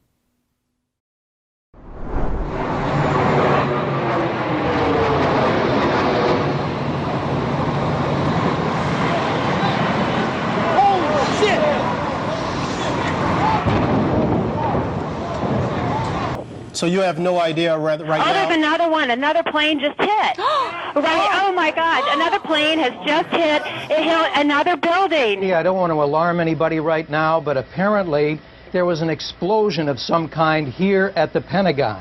The whole side has collapsed? The whole building has collapsed. The whole building has collapsed? The building has collapsed. And there, as you can see, perhaps the second tower, the front tower, the top portion of which is collapsed. There is nothing left of United Airlines Flight 93. The plane made a nosedive right into the ground, and all that's left is a crater 8 feet deep and 15 feet wide. We have a graphic. We'll go over it flight by flight. The first is from American Airlines Flight 11, Wael al-Shiri, a.k.a. Walid al-Shiri, Mohammed Atta, Abdul Alamari, Satam Sugami.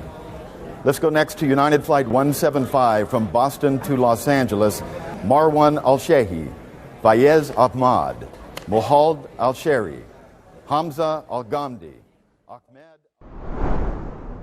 After the FBI released their list of suspected 9/11 hijackers, it didn't take long for questions to emerge about these men, their background, and their travels. What paper trail and travel documents had been left in their wake? How did they obtain their visas to enter the US? Where did they obtain them? When? Which consular officers were in charge of issuing the visas, and were there any irregularities in the process? It took years for these questions to be answered, but when they were, the results were scarcely believable. Not only had 14 of the alleged hijackers' visas been obtained from the same Jeddah consulate that the CIA had used to funnel terrorists to the US during Springman's tenure, but 12 of those visas were issued by a single consular officer, Shayna Steiger. A Columbia University graduate with no apparent foreign service background, Steiger was appointed as a consular officer in 1999 and arrived in Jeddah for her first foreign service assignment on July 1, 2000. From that point on, she proceeded to issue the visas to more than half of the alleged hijackers, many of them based on incomplete applications and fraudulent documents. Saeed Al-Ghamdi received 2 visas, one in September 2000 and the other in June 2001. His second application was incomplete, lied about his earlier visa, and was linked to a different passport with fraudulent features. Both visa requests were approved by Shayna Steiger. Hani Hanjour received a visa from Steiger in September 2000, just 2 weeks after she rejected his first application. In subsequent investigations, she gave conflicting accounts of why she denied Hanjour's visa the first time, and why she issued it the second time. Despite numerous errors on their applications which normally would have gotten them rejected, on October 24, 2000, Steiger issued visas to both Walid and Wael al-Shari. And, later that week, despite an incomplete application and suspicious indicators in his passport, Steiger issued a visa to Ahmed al-Nami. From the time of her arrival at Jeddah until just weeks before the attacks, the pattern continued. Men with incomplete, error-ridden applications and fraudulent or suspicious documents had their visas rubber-stamped by Steiger, and, in September, their names and faces ended up on the FBI's hijacked suspect list. In researching his book, Springman tracked down and confronted Steiger about her time at Jeddah and her role in issuing these visas. So in the course of doing more research, I ran across John Gold, who was a 9/11 researcher and an activist. And he came up with Shayna Steiger's name. She was my successor several times removed, who was in Jeddah and who had issued visas to 11 of the 15 Saudis who got the visas in Saudi Arabia to go fly airplanes into American buildings. I said, wait a minute, what is this? And she went on, she was hired out of Columbia University with no real background in foreign affairs that I could see, at a very high GS or foreign service level of about an FSO4, which is maybe a GS13, I guess, in the civil service. And she went on for a full 20 years with the State Department and retired, if she in fact worked for state. And after a bit, I came across, or a journalist came across me and said, look, I found Shayna Steiger out in Iowa. Do you want to talk to her about your experience and her experience and compare them? So I did. I called her up, found her phone number, and she was living with her mother. And we had a bit of a fight to get her to talk to me. And I said, well, look, either talk to me or I'll write an article about it. So she finally broke down and would talk, but only in general terms, saying, well, yes, I did the right thing. I did what I was told. They did an investigation. They cleared me. And I said, well, what was the story? This is of the visas. My understanding was they were recruiting terrorists for the Mujahideen to come to the U.S. for training in U.S. military facilities, generally on the East Coast. And they even had 52 recruiting offices in the United States, including one in Washington, D.C., but I could never find any background on exactly where they were located. And she said, well, I didn't do anything wrong. I just did what I was told. And it was kind of like talking to my cats sometimes, that they were there and they knew you were talking to them, but they didn't give you any real good answers. So the book went out. It's never been challenged by the government, but it's gotten me interviews, such as with you and with a lot of September 11th people. Like so many of the 9/11 whistleblowers, Springman paid a heavy price for his desire to tell the truth. His refusal to bow to the CIA and issue visas to unqualified applicants during his time at Jeddah, his refusal to stop asking questions about the operation he had been involved in after he was transferred elsewhere, and his refusal to stop speaking about the visas for Al-Qaeda long after he left the State Department have had drastic repercussions on his career and his personal life. Once I was out of state, I found I couldn't get a job anywhere. I mean, I spoke several languages to a greater or lesser extent. I had experience working on 3 continents. I knew how to manage offices. I couldn't get a job. And I got the impression after a bit that I was being blacklisted. So I hired one of these resume checking services out in California and asked them to ask around. So they called up Dane Mound and pretended to be someone hiring me and wanted to know how I was as an employee in Jeddah and what he thought of me and could he think of anything that special that I had done. And he said, well, I can't think of anything really right off the bat. And he came to these weasel-worded responses to their questions, which gave the impression that, no, you shouldn't hire this guy. But he didn't, of course, come out and say that. But it was, by implication, very, very clear that Mike Springman is not to be touched. So then I went to law school and worked at getting a job after law school. I started asking around when I was in law school. I interned in various organizations like the American Civil Liberties Union. I talked to various national security organizations and found out that I couldn't get a job again to save my soul. I tried writing. I tried everything I could think of. And while collecting unemployment, I was told to issue them reports on how many people I talked to during the week, and I would send page after page after page in of companies I applied to that I felt would fit my talents and abilities, and got nowhere.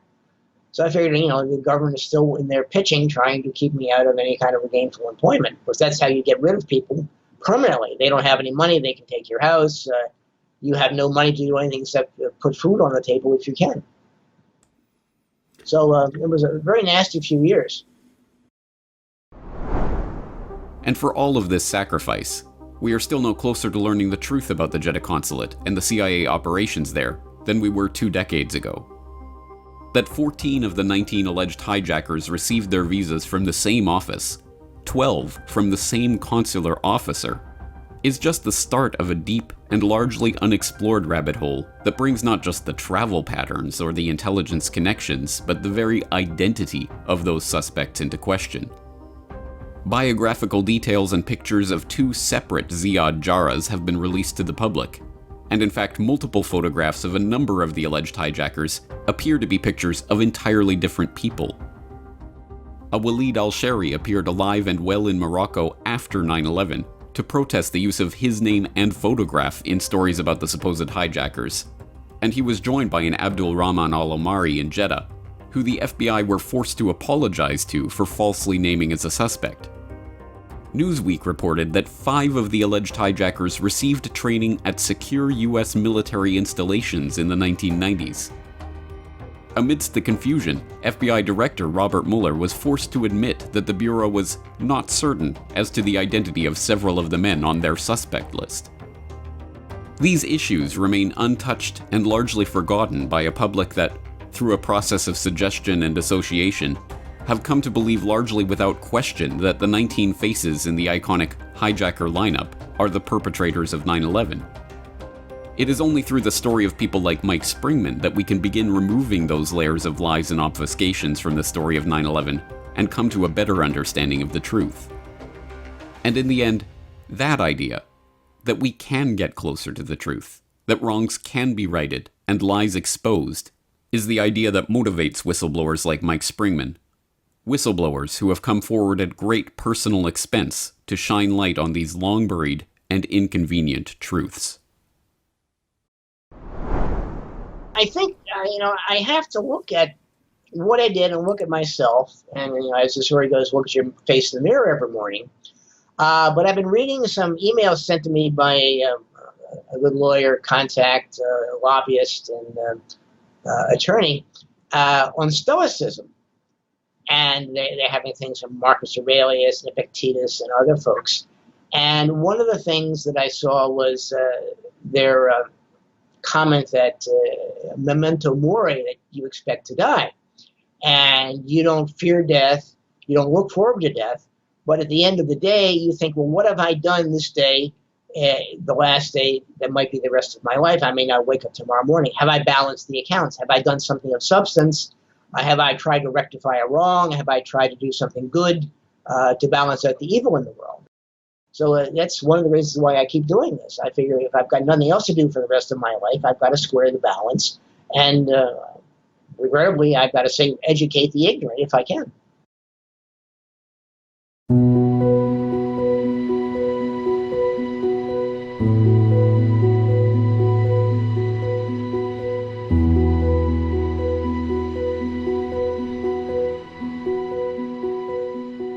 When people talk of the bravery exhibited by ordinary men and women during the traumatic hours of the 9/11 attacks, they are talking about people like William Rodriguez. Indeed, of the many stories of selflessness and courage to have emerged from that fateful day, it would be difficult to find one more heroic than that of William Rodriguez, dubbed the last man out because, as a janitor holding a master key to the building, he risked his life till the very moment of the tower's destruction, helping those trapped inside the towers to escape. William Rodriguez was working as a janitor at the World Trade Center when the towers were attacked. Using a master key, he ran to open as many doors as he could before exiting and becoming buried alive. So they started looking under the rubble, and once I got pulled from under the rubble, hours after, I was in shock. Why? Because I couldn't find any of those buildings. Rodriguez had one of only 5 master keys to unlock the doors in the middle stairwell and lead firefighters up floor by floor. I went and picked up the man on the wheelchair and I started going down. The building started to oscillate so hard. He saved several lives that day. Then suddenly Rodriguez heard a terrible rumbling like the sound of an earthquake. I saw it was a total disaster, and all I hear is run, run, run. Like so many others, Rodriguez ran from the cloud of debris and dove under a fire truck. We went up by the stairs with the Port Authority police to start rescuing people. A lot of people were coming out, but there was a lot of people that stayed there. We brought a lot of people on wheelchairs and a lot of people on gurneys, all people that couldn't make it because there was no elevator service. The elevator went out. The World Trade Center towers were built as a Class A building. That means that in the case of a fire, every third floor in both towers is closed to prevent a backdraft. It is the reason that Rodriguez's master key was so crucial to getting people out. It was hard. The amount of heat that was generated because of the fire was coming down. The smoke, it was an acrid smoke because you could feel it on your throat. He saw firefighters carrying 100 pounds worth of equipment on their backs, waiting for a freight elevator that would never come. That elevator was demolished, so Rodriguez led them up another way, using a back pathway that only he knew. After the Sky Lobby collapsed, he finally listened to police who told him to get out. He was not prepared for what he was about to see. When I look around, I find all the bodies of the people that jumped out of the building. They came out of the building and say, I saved myself. And a piece of debris came in and killed them. As one of the heroes of that day, a man whose story encapsulates all the tragedy and drama of 9/11, William Rodriguez is no stranger to the glare of the media spotlight. Not only has he been interviewed for dozens of news programs and reports on the events of September 11, 2001, and been featured as a spokesman for the survivors at multiple events and on many reports, he has also been awarded for his courage that day and even invited to a White House dinner where he was honored by President Bush for his bravery. But carefully curated from most mainstream reports on Rodriguez's remarkable story is an equally remarkable fact. This 9/11 hero is in fact a 9/11 whistleblower, someone who has contradicted the official story of the September 11th attacks from day one. According to Rodriguez, the first explosion that he felt that day was not the impact of the plane nearly 100 stories above him, but an explosion below him from one of the sub-basement levels. That morning, I was supposed to be there at 8 o'clock in the morning every day. I called my supervisor because I was not going to work. I was going to take a sick day. Made it there at 8:30 in the morning. Go straight to the lobby, down to the basement. The building has 6 sub-levels of basement, B1, B2, all the way down to B6. Basement 6, basement 5, all the way up to basement 1 were all Port Authority areas. Some of them have parking for tenants, some of them have storage.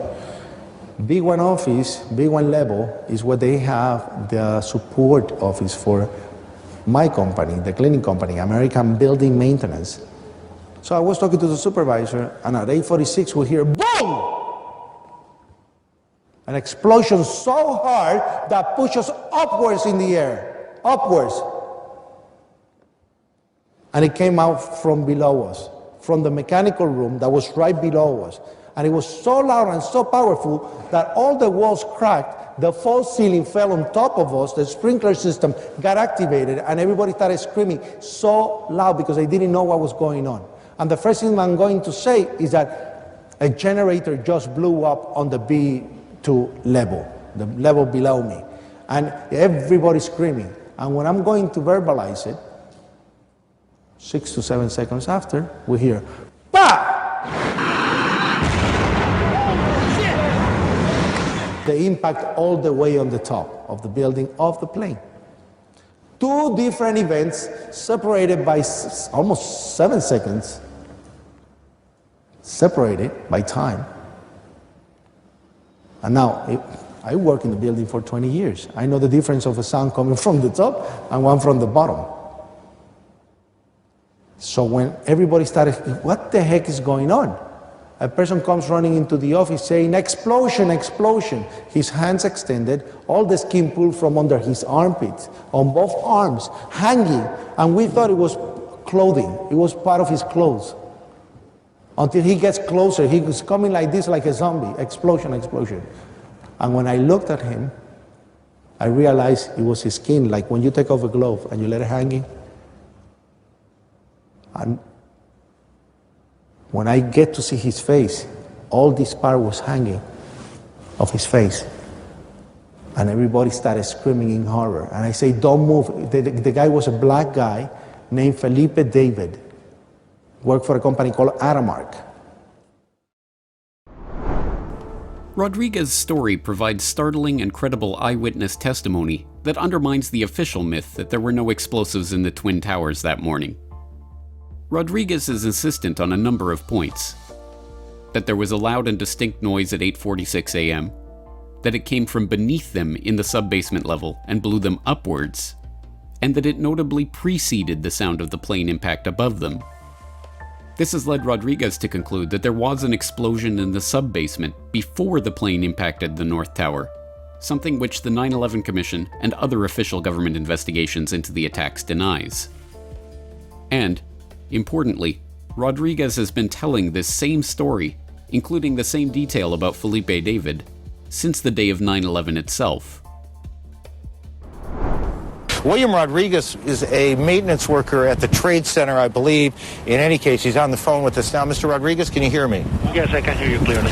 Tell me where you were when, well, which of the 2 buildings were you in? I work on the building 1, the one that got hit the first time. Tell me what happened. I was on the basement, which is a support floor for the maintenance company, and we hear like a big rumble.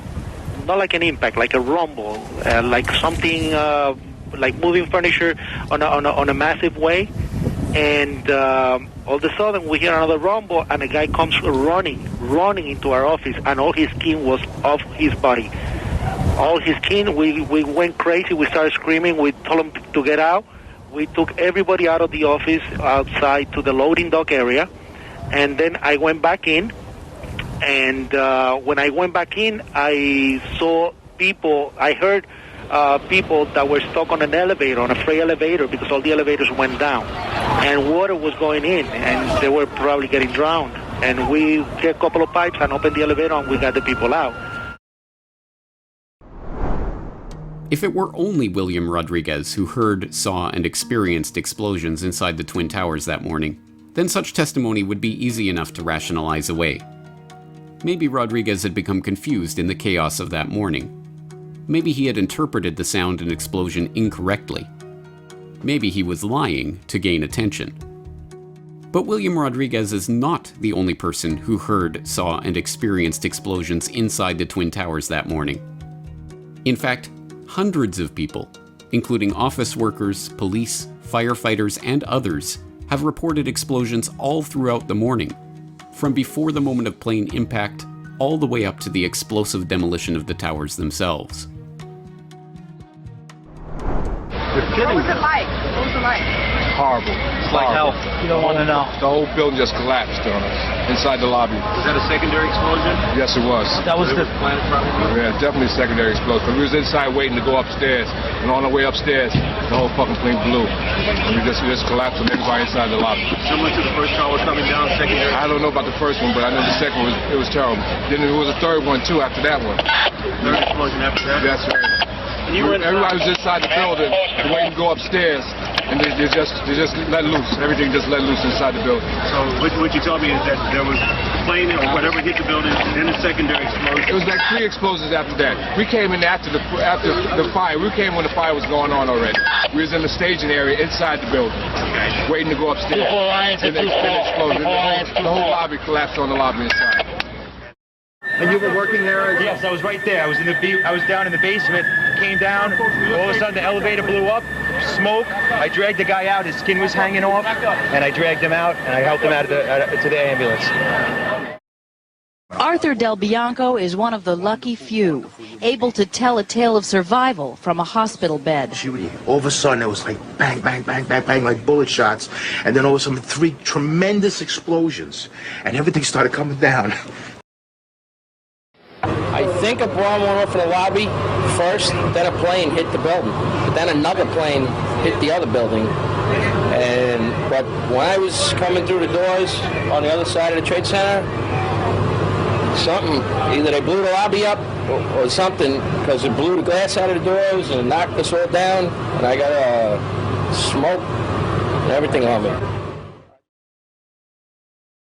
We made it outside. We made it about a block. We made it at least 2 blocks, and we started running floor by floor instead of popping out. It was if they had detonated. They were planned to take down a building. Boom, boom, boom, boom, boom, boom, boom. All the way down. I was watching it and running.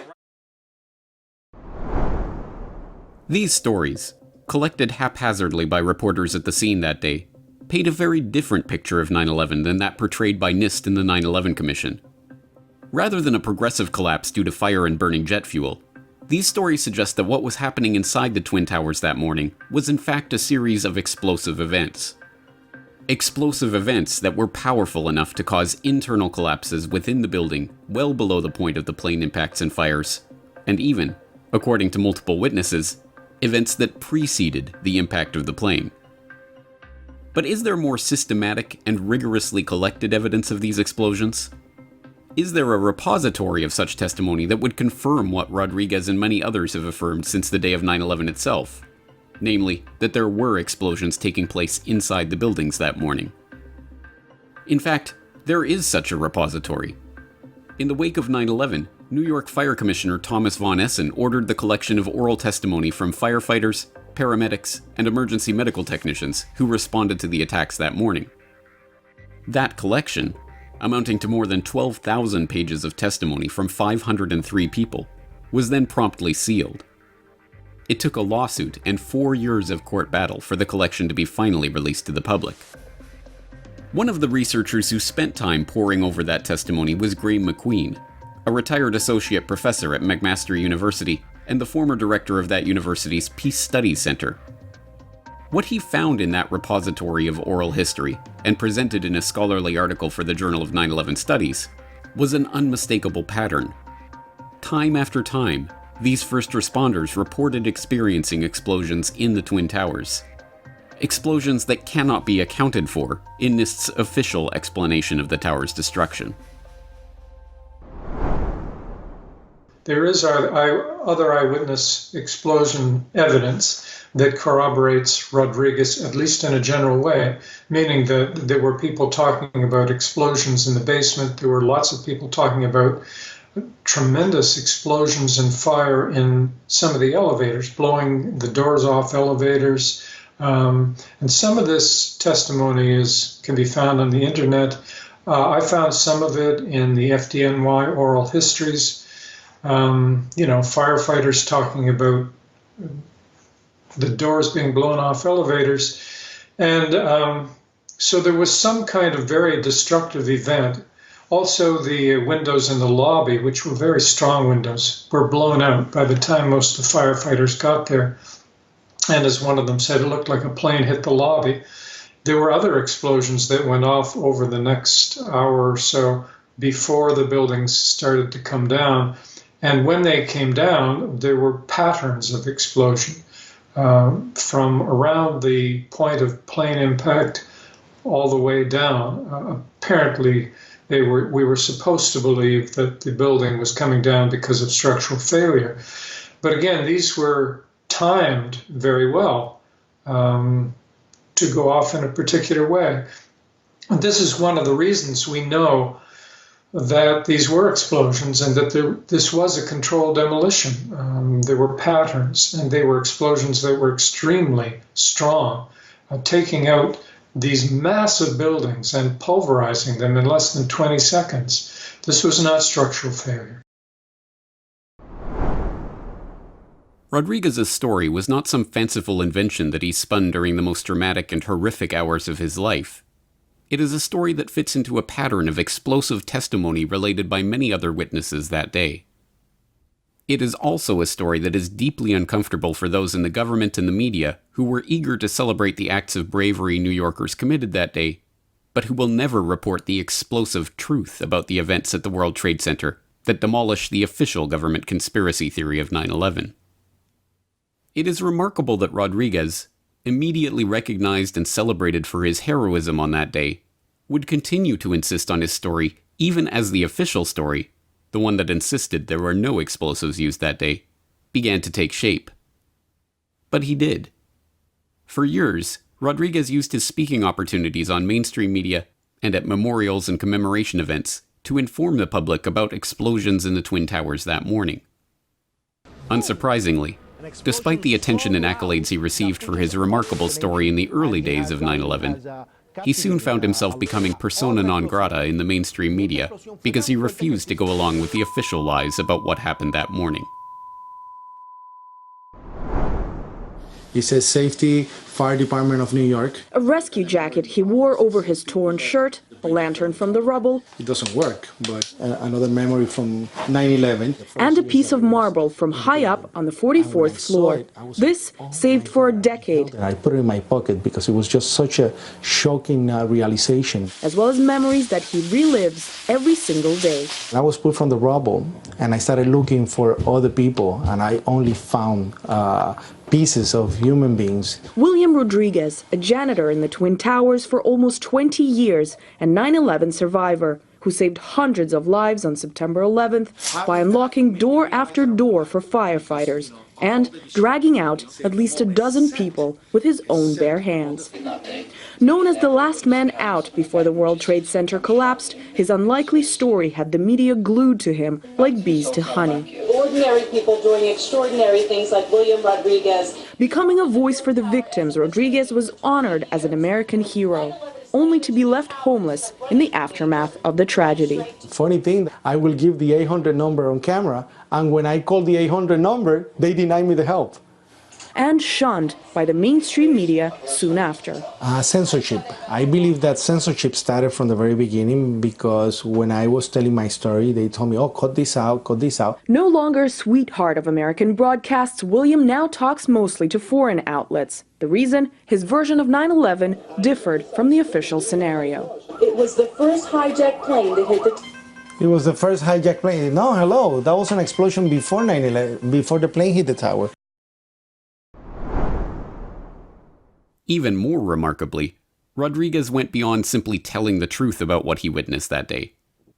Little known even to those who are familiar with his story is that Rodriguez has used his notoriety and media opportunities to advocate for 9/11 survivors who are suffering from the health effects incurred in the aftermath of the tower's destruction. He has even taken the fight for 9/11 truth to the political arena, forcing the government's hand in convening a public commission to investigate the attacks, something that the Bush administration fought tooth and nail to prevent.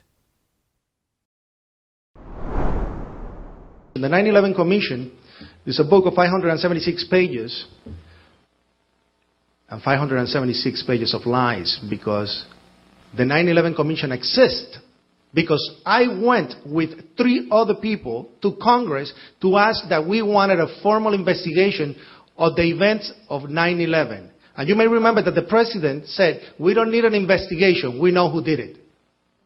That was the wrong thing to say to the families. We had the right and we wanted to know. So we pressed for an investigation. They didn't want it. So we use a technique that they have used against a lot of the people with the excuse of the war. We put widows. We put wives. We put fathers that love their loved ones on every television show and every news network to ask for an investigation. And they couldn't handle the emotional toll that will create on the American public. So we got the investigation. I testify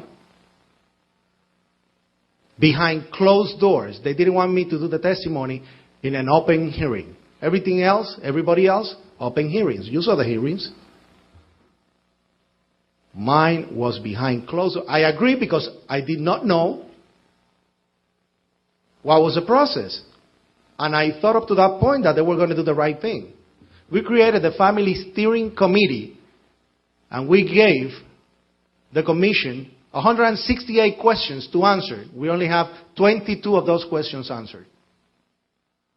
We wanted to have a family member to be part of the commission, and they say, we don't want to allow that because they will have access to national security papers and a lot of flim-flam and balonies. We never got it. So we have to press for questions to be answered. We never got those answers. Up to that point, we thought that they were going to do the right thing. The final report shows up. What a surprise. My whole testimony was omitted. It doesn't appear. 27 people that I gave them to interrogate, they didn't call, not even one of them. That the 9/11 Commission's work was subverted and undermined by conflicts of interest and deliberate cover-up is perhaps to be expected. But the efforts of people like William Rodriguez have been instrumental in advocating for those left quite literally in the dust of 9/11. Those whose stories are too problematic for the official 9/11 narrative to be given any credence or attention. As Gray McQueen points out, the story told by William Rodriguez and the other witnesses to explosions in the Twin Towers that day is not a peripheral issue or a minor footnote in the story of 9/11. On the contrary, it is of central importance. Either Rodriguez and the other witnesses to explosions independent of the planes and fires are wrong, or they are right. And if they are right, we are forced to the conclusion that the official story of 9/11 is not just mistaken, but that it is a deliberate fraud that has been perpetrated on the American public and the broader public around the world for nearly 2 decades. Well, that would obviously indicate that somehow this building was wired for explosions and that there had been a plan made in advance of the plane attacks to destroy this building. And that means the official story about, Mohammed Atta and the other 18 hijackers flying planes is an incorrect story. That it indicates that there was, to use the classic word, an inside job. Somehow insiders, deep insiders, got in the building and readied it for annihilation on that day. And it also indicates that the story we've been told is false, and really knowingly false, because of course Rodriguez and many other eyewitnesses to explosions were ignored or silenced or lied about by the official investigating agencies, which means that the whole 9/11 story is a fraud. Ultimately, the story of Rodriguez is important, not just for what it tells us about the official 9/11 narrative, or even for what it tells us about the way that power operates in society. It is important because it shows us what ordinary men and women are capable of in extreme situations, It reminds us that, in times of distress, we are still capable of coming together to help those around us. And it provides us with an example of someone who will not stop telling his truth, even when it becomes unpopular.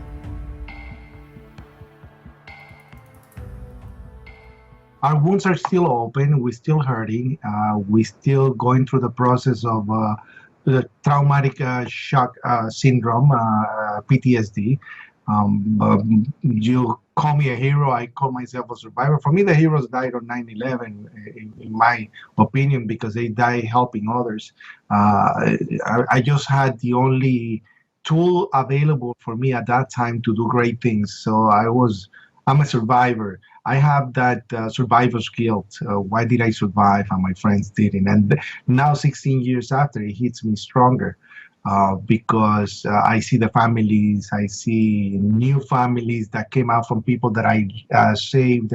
And I always wonder, what would have happened if those people that I lost, those 200 friends, will be alive today? And it hits you hard. So 16 years after, we're still dealing with the backlash of what happened on that day. 9/11 changed me. They changed the world. We all know that. But it changed me in more ways than I expected.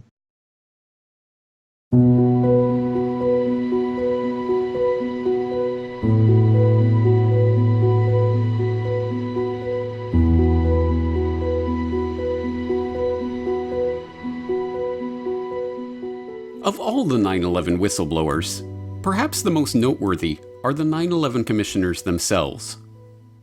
The 9/11 Commission, formerly the National Commission on Terrorist Attacks upon the United States, was set up by President George W. Bush, who dragged his heels a full 441 days before finally establishing a body to investigate the events of September 11, 2001, and to prepare a full and complete account of the circumstances surrounding them. But that remarkable gap between the events and the impaneling of the commission was not due to mere laziness. Bush actively resisted any investigation for as long as he could, taking the extraordinary and unprecedented step of personally asking Senate Majority Leader Tom Daschle to limit Congress's investigation into those events. It was only when the political pressure to form a commission of inquiry became too great for Bush to resist that he authorized the commission and nominated a chairman, Henry Kissinger. Today I'm pleased to announce my choice for Commission Chairman, Dr. Henry Kissinger. Do you have any concerns about, once the Commission begins its work, if fingers point to valuable allies, say Saudi Arabia, for example, the implications, the policy implications this could have to the United States, particularly at this delicate time? I have been given every assurance by the President that we should go where the facts lead us. Kissinger's reputation as a cover-up artist and tool of the political establishment was such that even the New York Times speculated that Bush's nomination of him showed that the president wanted to contain the investigation into 9/11, not enable it. 9/11 victims' family members, similarly concerned that Kissinger was being appointed to run a cover-up commission, challenged him to his face to release the client list of his political consulting business. Several family members approached Kissinger and requested a meeting at his office in New York. Prior to the meeting, Kristen Breitweiser conducted a thorough investigation of Kissinger's potential conflicts of interest. Probably much to the chagrin of some of the people in the room, Lori asked some very pointed questions. Would you have any Saudi American clients that you would like to tell us about? And he was very uncomfortable, kind of twisting and turning on the couch. And then she asked whether he had any clients by the name of Bin Laden. And he just about fell off his couch. Former Secretary of State Henry Kissinger stepped down from the position Friday. We thought the meeting went well.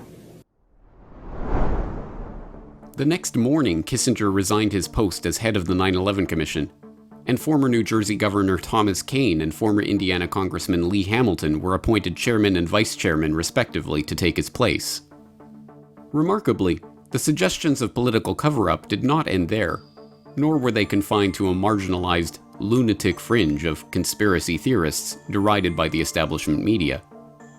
The remarkable and almost completely unreported fact is that 6 out of the 10 commissioners, Kane and Hamilton, as well as Bob Kerrey, Tim Romer, John Lehman, and Max Cleland, have all expressed concern that the commission was misled, stymied, hampered by conflicts of interest, and, ultimately, forced to participate in a politically motivated cover-up. In their book, Without Precedent, The Inside Story of the 9/11 Commission, and in press conferences and interviews at the time the report was released, Kane and Hamilton famously remarked that the commission had been set up to fail. Even Lee Hamilton, the co-chair of the 9/11 Commission itself, admits to us that the process he headed up was seriously flawed. So there are all kinds of reasons. We thought we were set up to fail. We got started late. We had a very short time frame. Indeed, we had to get it extended. We did not have enough money. They were afraid we were going to hang somebody. But it was very difficult, and Lee and I write in our book that we think the commission in many ways was set up to fail. As it turns out, the majority of the commissioners felt that the commission had been lied to, deliberately obstructed, undermined by the White House, or set up with staff that had conflicts of interest in the investigation. One of these concerned commissioners, Max Cleland, resigned because the commission had been deliberately compromised by the President of the United States. Commissioner John Lehman, meanwhile, admitted on NBC Nightly News that the commission had to go through Karl Rove and other senior White House members to access key documents in their investigation, and that we purposely put together a staff that had, in a way, conflicts of interest, stressing, lest there be any doubt, that all of the staff had, to a certain extent, some conflict of interest. Commission members even considered bringing criminal charges against Pentagon officials who had deliberately lied to them about the military's complete lack of response on that day. But perhaps the most cryptic of all the dissenting commissioners was Bob Kerrey. In 2009, he remarked that 9/11 was a 30-year-old conspiracy, but no mainstream reporter has ever followed up with him to clarify this statement. Do you support a criminal investigation into 9/11? Because I know yours was an exposition. It was not a criminal investigation. I don't think so, but I don't know. I mean, I do support a permanent commission to examine not just that, but lots of other things in this area. So. But if it's a permanent cover-up, then it's. I mean, if it's an act of war and it's hiding things, which everyone on your commission knew that the Pentagon was changing their stories, lying to you, right. And it's a cover-up of an act of war, and under Article 3, Section 3 of the Constitution, it's treason. So unless we get to the very bottom of it, then we're still talking a treasonous exposition. This is a longer conversation. I'm not sure you ever get to the bottom of it. We have to, or we can't save our countries. I don't think. Well, if that's the condition upon which we're going to be saving our country, there's a problem. It's a 30-year-old conspiracy. No, I'm talking about 9/11. That's what I'm talking about. Oh, you are. You mean at this? Yeah. Anyway, I got it. Okay, be well. Okay, thanks. It is utterly remarkable that the 9/11 Commission and its final report are still held up as the final word on the events of September 11th, 2001, when a majority of its own commissioners admit that the commission was a cover-up and did not get to the bottom of the story. Even more remarkable is that this fact has never even been mentioned, let alone examined, in any mainstream media report. And, despite the fact that the majority of Americans believe the government is concealing what it knows about the events of September 11th from the public, to this day, anyone who raises questions about the Commission or its findings is treated as a conspiratorial loony by those same media personalities that refuse to report on the 9/11 Commission's own whistleblowers. It should be apparent by this point that the old argument that someone would have talked is not just fallacious, but factually incorrect. There have, in fact, been numerous whistleblowers, with documentable evidence of the frauds and fictions that have been constructed around the official 9/11 narrative. Their disclosures put the "but someone would have talked" doubters in an uncomfortable predicament. Either they are lazy, boldly pronouncing on issues they have not themselves bothered to investigate, or they are lying. What is especially galling when the so-called skeptics use the "someone would have talked" fallacy is that the whistleblowers have in fact done everything possible to publicize their stories, holding press conferences, filing formal appeals, joining whistleblower organizations, and making themselves available for interviews. For their heroic efforts, these brave men and women have been fired from their jobs, shunned by former colleagues, smeared by the mainstream media, and ignored by the public. Someone would have talked. Indeed, numerous someones have talked. Some of them have even screamed. But when their cries are ignored, the stories of the 9/11 whistleblowers sound like the proverbial trees falling in the forest with no one around to hear them. Unless and until we give these valiant men and women a voice, then we will never hope to learn the truth about 9/11.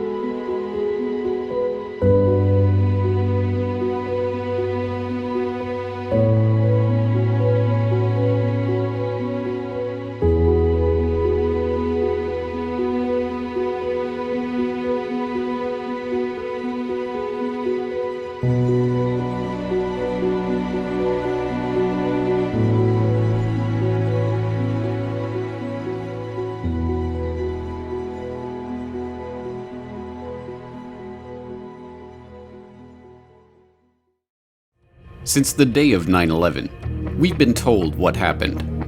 Freedom itself is under attack. We've been told who to blame. The Taliban and Al-Qaeda. Osama bin Laden. Terrorists in the terrorist network. Osama bin Laden, the leader of Al-Qaeda. We've been told what to think. Let us never tolerate outrageous conspiracy theories concerning the attacks of September the 11th. But if you haven't seen 9/11 Trillions or 9/11 War Games, you don't know anything about 9/11. Some might ask, how in the world could the Secretary of Defense attack the Pentagon in front of its people? We had 4 war games going on September 11th. $8.5 trillion. The most extraordinary coincidences in the history of mankind. I've never seen so much real-world stuff happen during an exercise. It is, I was going to say terrifying. 9/11 Trillions and 9/11 War Games. Watch the documentaries for free online, or, for the first time, own them on DVD today. Go to corbettreport.com/shop for details.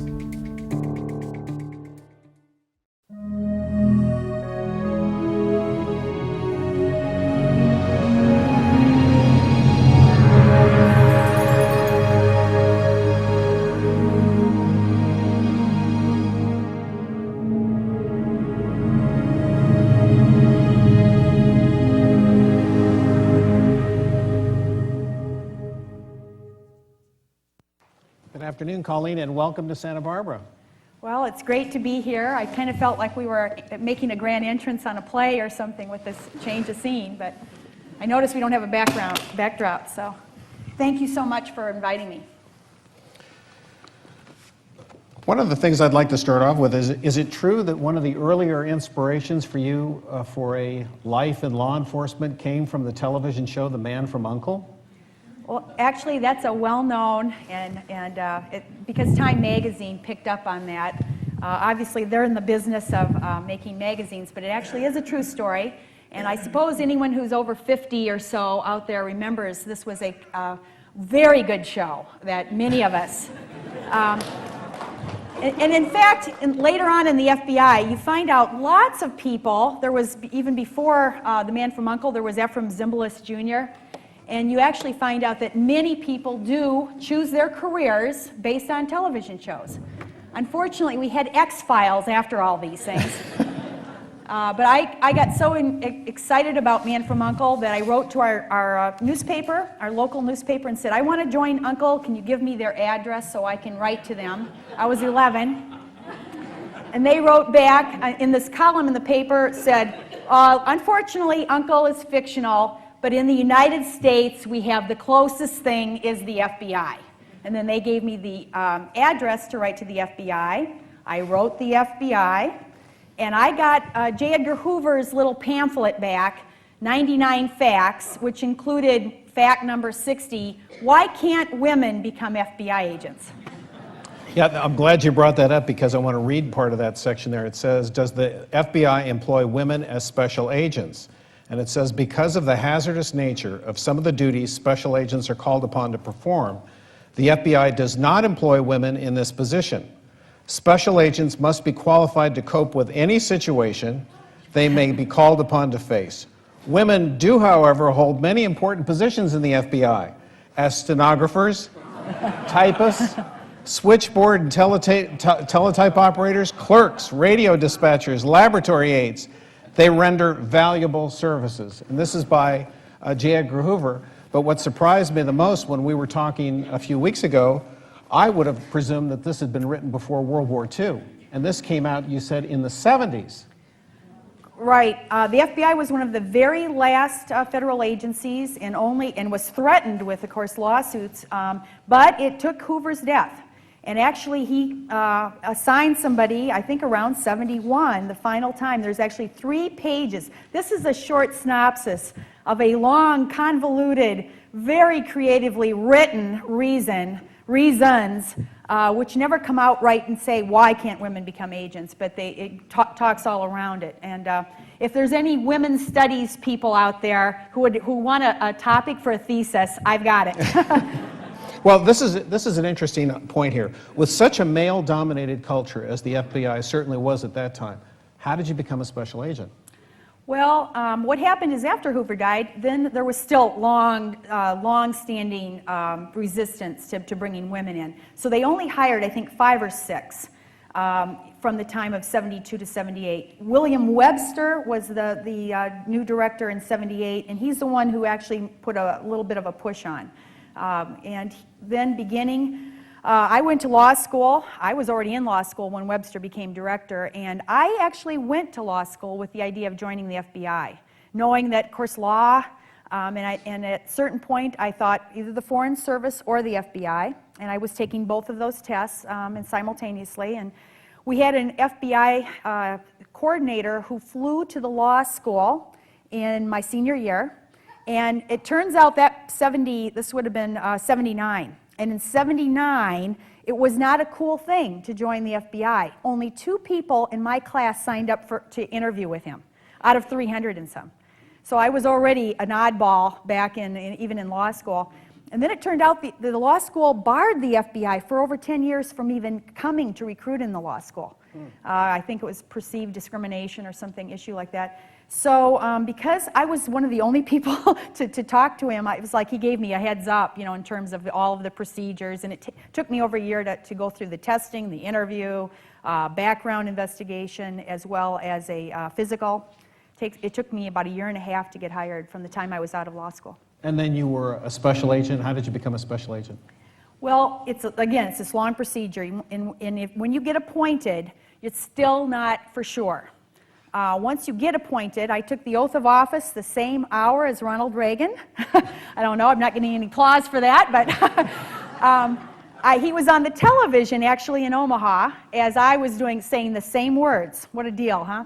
And I got the day off. My very first day in federal employment, I was given the day off because it was Inauguration Day in Washington and I couldn't fly off to D.C. But then I went to, all agents go through about 4 months of training, and physical training and firearms training and a lot of testing. It goes on for about 14, 15 weeks. And we actually have people that fail out of that too.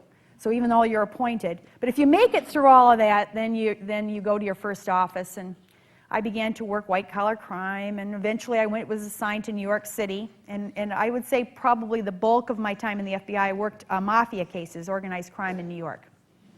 Well, Let's get to the part where you're in the Minneapolis field office now. When did you first hear the name Zacarias Moussaoui?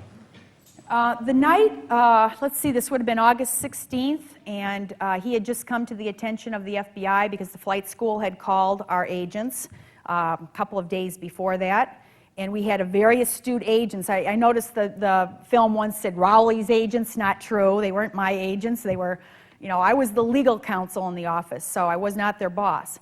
But they went out and they investigated, and within a couple of days, they already really had a very good idea that this was something quite suspicious. And in fact, the flight instructor, the first flight instructor who called the FBI was a whistleblower. He was going against his bosses. He was calling about a customer. And in essence, what's happened, if you know the story of flight schools, most of the foreign pilots now, this is all dried up as a result of this. So he was a whistleblower. The agents did a great job. They had a lot of facts. They put it down in about 16 pages. They sent out leads immediately to England and to France. And I don't know how many people now have read the 9/11 Commission report, but the 9/11 Commission report has a lot of this in there, the various suspicious things. It's a lot more than what you saw in the paper. And then here's the bad thing. Our headquarters, we were seeking then a warrant to search not only his laptop computer, but his personal effects. The law has, average people, unless you're a defense attorney, don't know all these technicalities of when you can search and when you can't.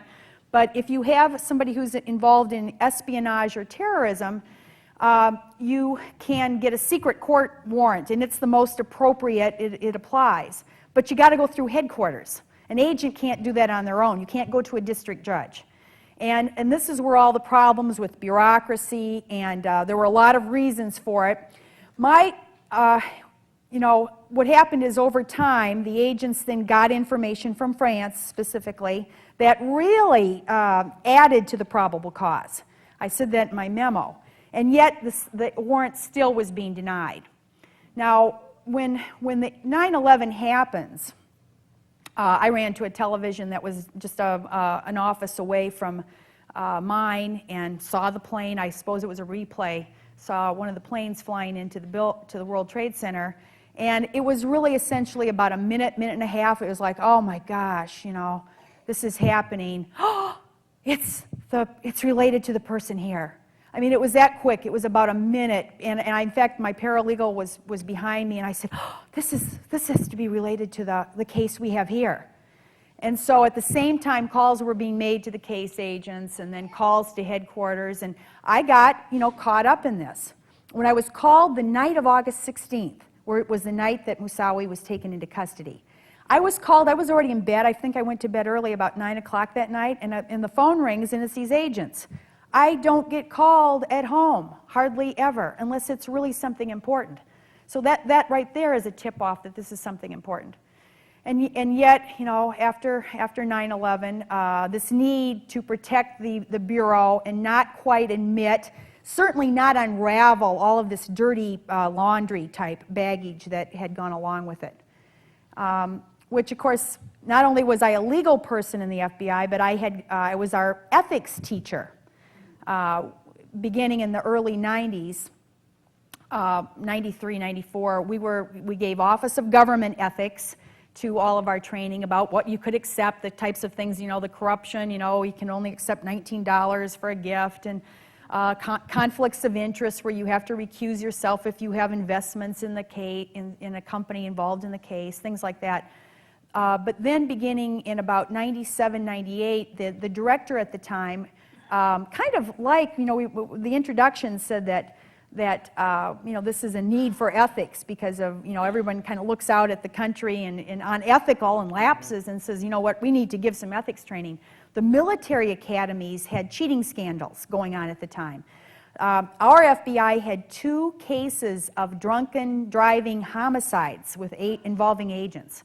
And so the director, Louis Freeh, mandated law enforcement ethics, which is a little bit different than the Office of Government Ethics. It was basic right and wrong stuff.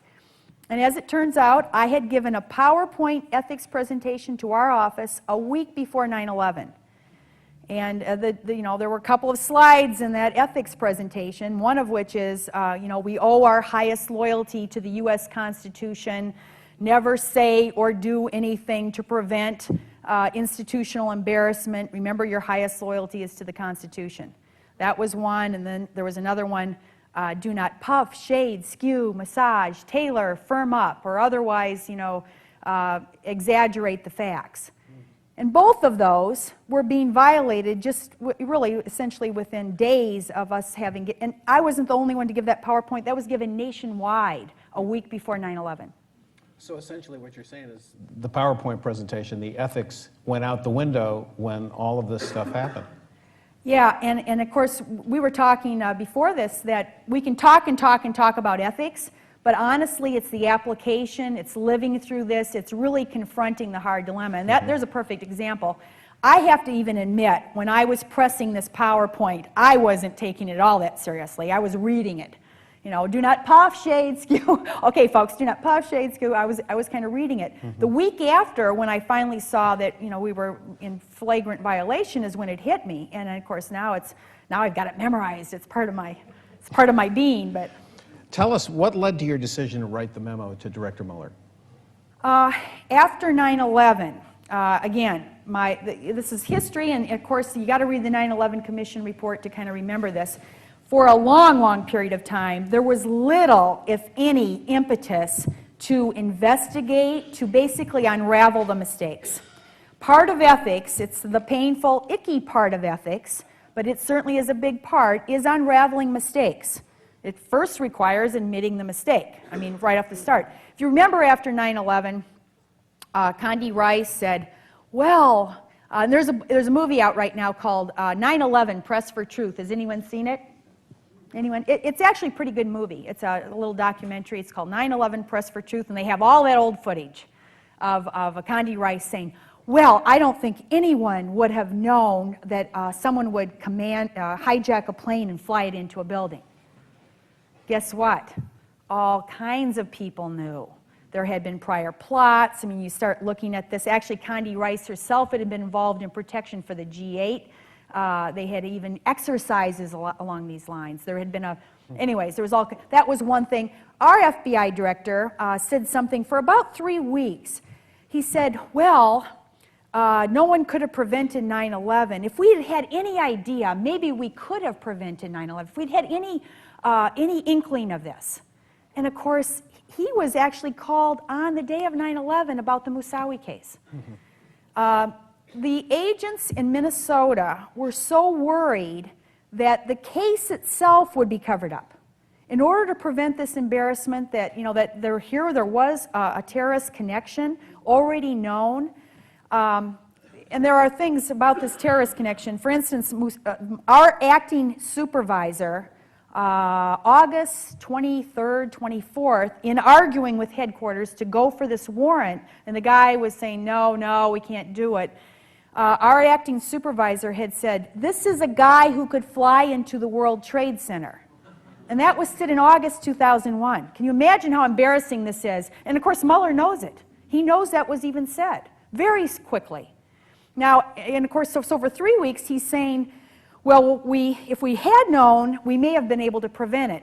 I tried to call the director, and this is after 9/11, to get him to stop saying that, because I said, oh my gosh, when this comes out. And I knew there had been emails flying between our office and headquarters. I didn't know there were 70 emails. When our agent testified recently in the Moussaoui case, it comes out there's 60, 70 emails.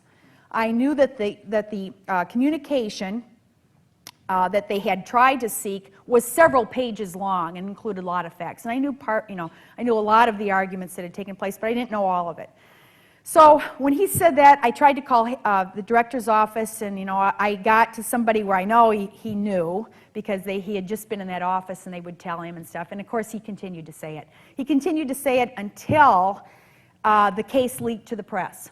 And the case leaked to the press. One of our agents, or one of our supervisors, was testifying in Congress, and the press learned of it. I think it was Newsweek, I can't remember. And they started asking him questions of embarrassing things. He was almost caught, again, with this lying thing. He was very close to being caught in outright not telling Congress the truth because he was going with what he thought he had to say. Now, this is all that This led is up all to in the first 3.5 weeks.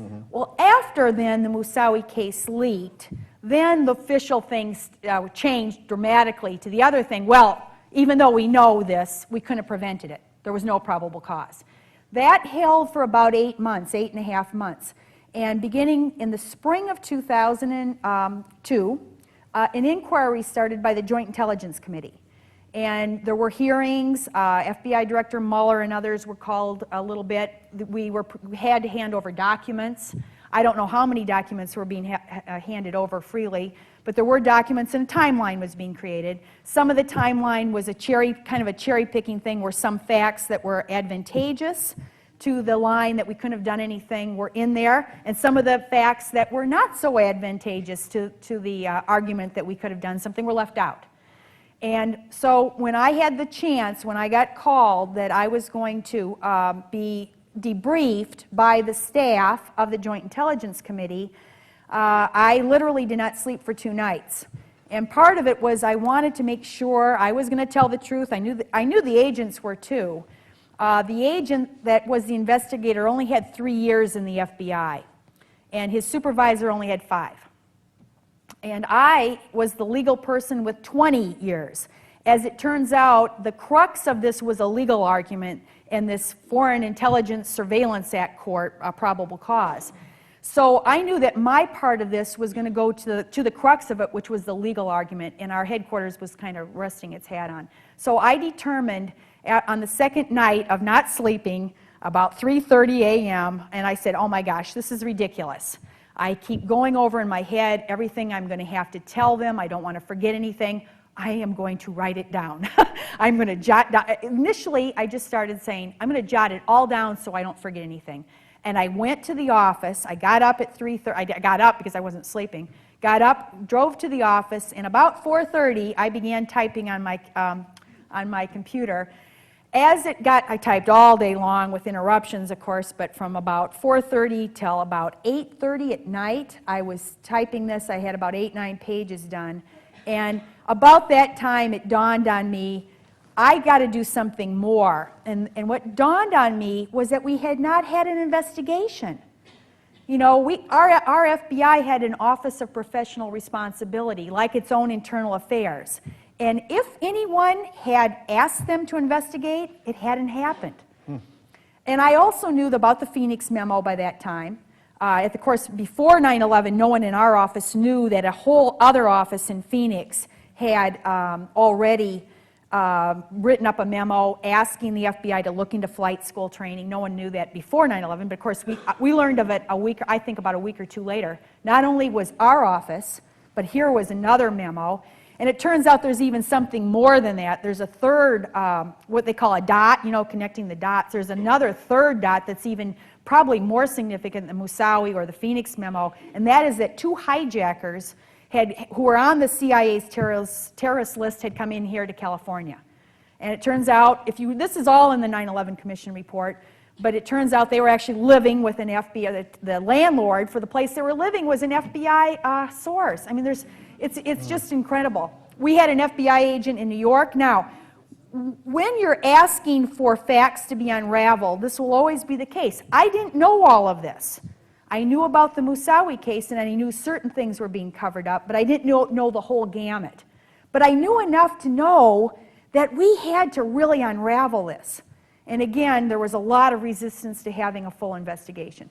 Well, before we get to some of the points in the memo here, because I think it's important to remind people of some of these points, let's have a brief timeline of events here with this. Who received the memo and in what order?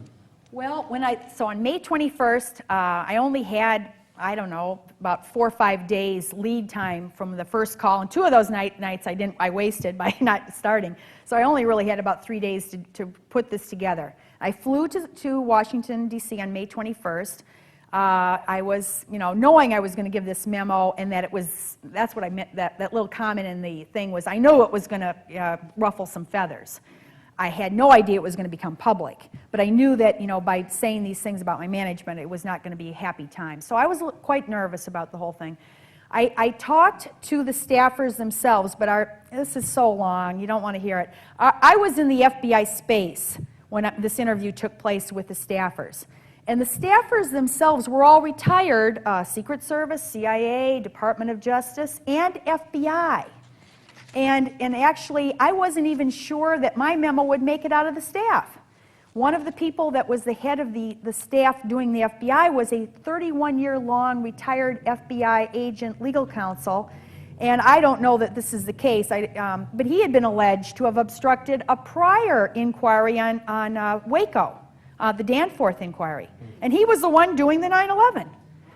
And I think he's a good guy, I knew him and stuff, but I had the tiniest bit of doubt. So I had minders from the FBI in this interview. So when this interview, it's about 2.5 hours, I tried to remember and I told them most of these things. But when the interview was done, they said, do you have anything else to add? And, and I pulled out of my case, I said, well, if I did forget anything, I wrote it all down in this memo. And so I gave them the memo, and then I proceeded. I had copied our internal affairs, so I had to find that office in the FBI, and of course the memo itself was directed to the director. So I had to find the director's office, and of course the FBI, the Hoover building is this maze, and walking through the FBI at that point, my knees were just about like mush trying to find these places, and knowing I was handing this memo off. And then, after I'd found those two offices and dropped them off, the night before I left to fly to Washington, I tacked. I said, you know what? I'm only handing this off mostly internally. And again, being afraid of the staff possibly not filtering it, I said, you know what? I'm going to take it directly to some of the senators on the Joint Intelligence Committee. And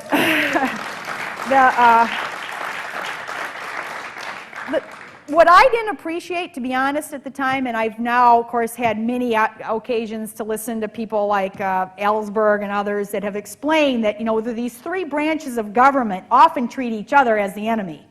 And I frankly did not understand that the executive branch and the legislative branch, especially when an inquiry was going on, that this would be, and they have top secret classifications like I do.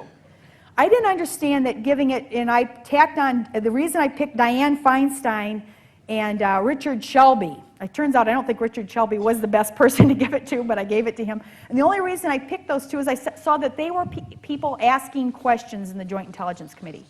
And I went to the Senate Hart Building and found their offices and handed their staff in closed envelopes. I went home, flew back home. A day later, it was a whole 24 hours later that I get this call about 6 o'clock in the evening that CNN has heard that there is some memo written. And I went, oh my gosh, They didn't have the memo at that time, but they had heard, somebody probably in Congress had talked to somebody who had talked to somebody, so it took about 24 hours. And then the next day after that, I had somebody in our headquarters call me who had heard our head people, I'm not sure who this would have been, but I'm assuming the highest levels talking about firing me.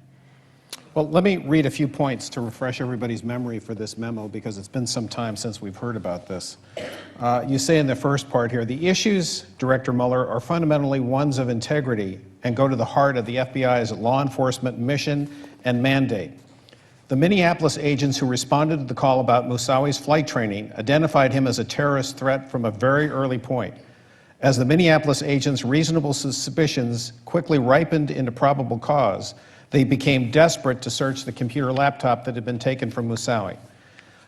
Even after the attacks had begun, the supervisory special agent in question was still attempting to block the search of Moussawi's computer, characterizing the World Trade Center attacks as a mere coincidence with the Minneapolis's prior suspicions about Moussawi.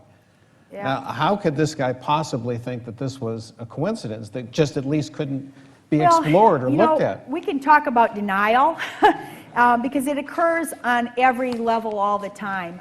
Global warming is a great example. I mean, I think that's a natural human thing that when bad things happen, look at Jeffrey Wigand and tobacco smoke, denial for how many years that smoking cigarettes causes cancer. And so this is not, and again, this was pretty darn quick, but I actually was on the phone. I suppose it's an hour, hour and a half into the attack. I don't even know exactly where we were in the timeline. When we then call headquarters to try to finally, at that point, say, oh my gosh, you've been saying no, no, no, it's happened. I mean, I know this is exactly, it's happened now. We have got to get the warrant now, come on. And the person, in my phrase to the person who was the supervisor not allowing this to go forward, I said, at this point, if this is not related, it has to be the hugest coincidence. And he picked up on it and said, yes, I think that's what it is, a coincidence. Well, and don't do anything. Of course, headquarters, their purpose is to coordinate different office actions. And so they would always say, well, don't your office do anything. You might ruin some other office. I mean, that's always the thing that said, don't do anything without our say-so. And it took, what it actually took to get the yes from them was the Pentagon. I walked from that telephone call into the other office of my boss, and he's on a line with that person's superior, and about that time, within about 10 minutes or so, the plane goes into the Pentagon. And at that point, we see it on the television, and he says, oh, a third plane has just gone into the Pentagon, and they finally, it took the three planes before they said, yes, go for the warrant. I see. I see. Well, you know, this is interesting in light of the recent issue where the FBI has been improperly obtaining thousands of phone conversations, business and financial records without prior judicial approval. This is against the Patriot Act. They've been abusing the Patriot Act. Now, do you think that this is like an overreaction as a result of what happened with 9/11? Yeah, and you saw, and actually Mr. Wallach's selecting of these two clips up there is pretty good, because what you have, and of course 9/11, you know, the common phrase is 9/11 changed everything. Well, it does change everything, but it's kind of a self-fulfilling, neocons say we make our own reality. So if you make your own reality and you say 9/11 changes everything, well then it does. And certainly you have a pendulum that swings from actions that are over here, and certainly we want to have emergency exceptions always. That's one of the key things to have, is an emergency exception, so that you don't have those barriers and those obstacles. But you have a pendulum that swings from here way over.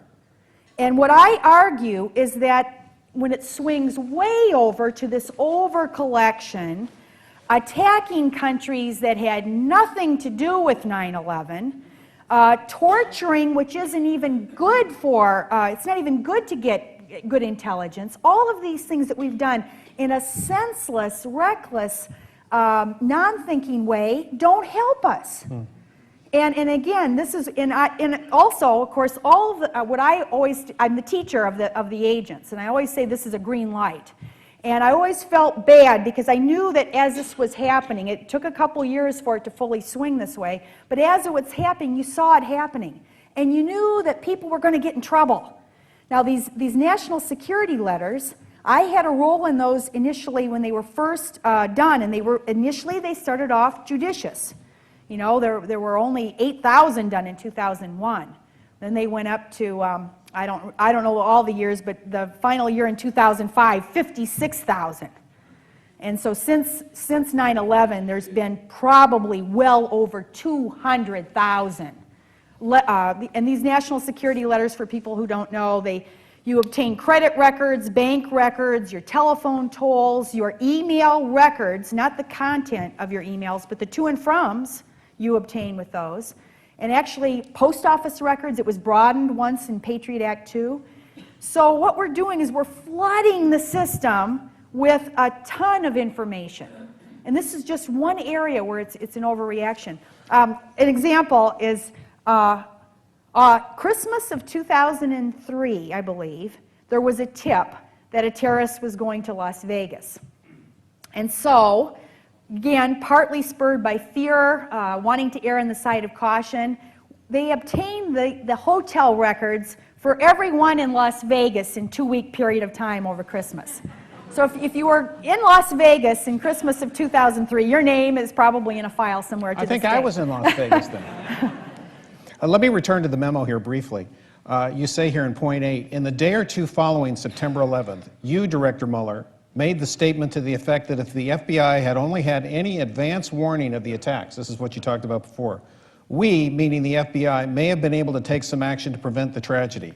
Fearing that this statement could easily come back to haunt the FBI upon revelation of the information that had developed pre-September 11th about Moussaoui, I and others in the Minneapolis office immediately sought to reach your office through an assortment of higher-level contacts in order to quickly make you aware of the background of the Moussaoui investigation and to forewarn you so that your public statements could be accordingly modified.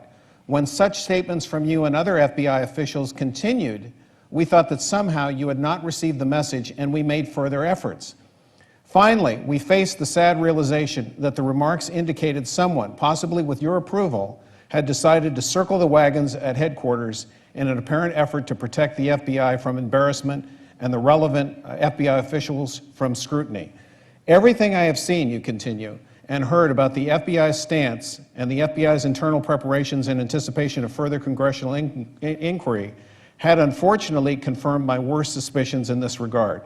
Now you're talking further along in the memo where they made a corrected statement, and you say the official statement is now to the effect that even if the FBI had followed up on the Phoenix lead to conduct checks of flight schools and the Minneapolis request to search Moussaoui's personal effects and laptop, nothing would have changed, and such actions certainly could not have prevented the terrorist attacks and resulting loss of life. With all due respect, you say, this statement's as bad as the first. You know, it's a comforting statement, though, to thousands of government employees that we couldn't have prevented 9/11. And pretty much, most people had something they had done wrong. And it went from the lowest levels, the visa stampers. We had visa stamped and sent to Mohammed Atta 2 months after 9/11. We had the security people, now you've seen on videotapes that let Atta by, even though they stopped him briefly. Those were the low levels, and of course then you get to the mid levels, like maybe the management in the FBI. You get to the director levels. At the director level, one thing that I didn't know when I wrote the memo, I didn't know that George Tenet had been briefed on the case. Now it took the 9/11 Commission to actually point blank ask this. Now, and he wasn't just CIA director. There's so much disinformation and misinformation. George Tenet was the director of Central Intelligence of all 15 agencies. And this case went, it was stopped at a mid-level in the FBI, but it went right to the top in the CIA. And he was briefed in a PowerPoint sometime August, again, it was August 23rd, 24th. I think it was entitled Fundamentalist Learns to Fly. Now, after 9/11, now on the morning of 9/11, there had been one tiny little leak. Somebody having breakfast with him that somebody ran in and said, George, Mr. Tenet, there's an attack. And the first words out of his mouth was, I wonder if it's related to the Minnesota. So he was like us. He had that first, he knew right off the bat. Now, why didn't George, again, all of these things, it's so important to understand. It's not to cause, what's the word? It's not to blame someone. It's not to find fault or criticize George Tenet. The reason for unraveling this is because the fix, the remedy that we do afterwards so that we can try to prevent this from happening again depends on what the mistake was. Now, if you know that the information, in fact, made it to the right person, then you don't have the same types of fixes. Now, one of the fixes after 9/11 is that we have a new intelligence czar. But in fact, that isn't it doesn't really help much because that wasn't the problem. It had made it to George Tenet all the way up. I've forgotten what the question was. Well, let's get back to the prevention part. Right. There were at least 2 or 3 ways that 9/11 could have been prevented. One is, of course, if that Phoenix memo, which requested information, requested investigation of flight schools. And if that had been done quickly, as it was urgent, it was an urgent memo, and if it had been read, the guy denied he read it afterwards. I don't know if it's true or not, but he denied even reading it. Of course, Alberto Gonzalez, forgets a lot of things, so maybe, who knows. But one way was if the FBI had reacted quickly, it's possible that some of these other people, like Mohammed Atta, might have stood out, and maybe another flight instructor, as the Minnesota one, would have put us on the trail. That's one way. That's probably the least likely way. The second way is that Moussawi's, if it had been searched, his personal effects, it's not his laptop, there's a lot of misinformation, but his personal effects connect to the masterminds. This Ramzi bin al-Shib and stuff, his personal effects, it takes investigation, and it takes a few weeks to do that, because it's through a fingerprint and other things. But it connects directly to the plot. That's the second way. The third way is just for George Tenet, with all of the information he has, 52 warnings to the FAA, 5 or 6 which were to access the cockpit, I think, or hijack planes. All of this information that's available to him, there's all kinds of foreign information, probably to this day, I don't even know all of it, that he had to order the cockpit, or at least give the information so that the cockpit doors would be hardened and bolted. There are people now in aviation that have said this is the easiest way to prevent that kind of attack. Is that, and you know what it costs? You know, at the time, people would say, well, we couldn't have possibly done that. Bolt the cockpit doors. We did it immediately after 9/11. It costs about $900 per door is what it costs. And again, many times that little ounce of prevention, and again, it's stopped because of people saying, oh, it's too much money. But of course, in how much cost that came from 9/11. Mm-hmm. And again, with all of this information, there's a strong argument that somebody should have, and Israel's airlines already bolted the cockpit doors. Well, getting back to a little bit more personal aspect of all of this, you're going through all of this stuff, the memo has been released, it's now been distributed to the media. What was your family's reaction to all of this? Well, when I drove home, let's see. You're a mother of 4, to remind everybody here, and a husband, and he stays home with the kids while you work. So you're a single parent breadwinner for the family there of 6 people. And this was a pretty risky thing to put this memo out. The media getting a hold of it was a double-edged sword, because as it turns out, of course, it's got a lot of bad sides about the media, but as it turns out, I now recognize if the media hadn't gotten it, Time Magazine got it pretty quick, I think New York Times, I'm not sure what other, but if they had not actually gotten a hold of this memo, in all probability, I could have been fired. Once the media had it, and it almost forced Director Mueller to not fire me. Although there was about a week where this was a little bit in question.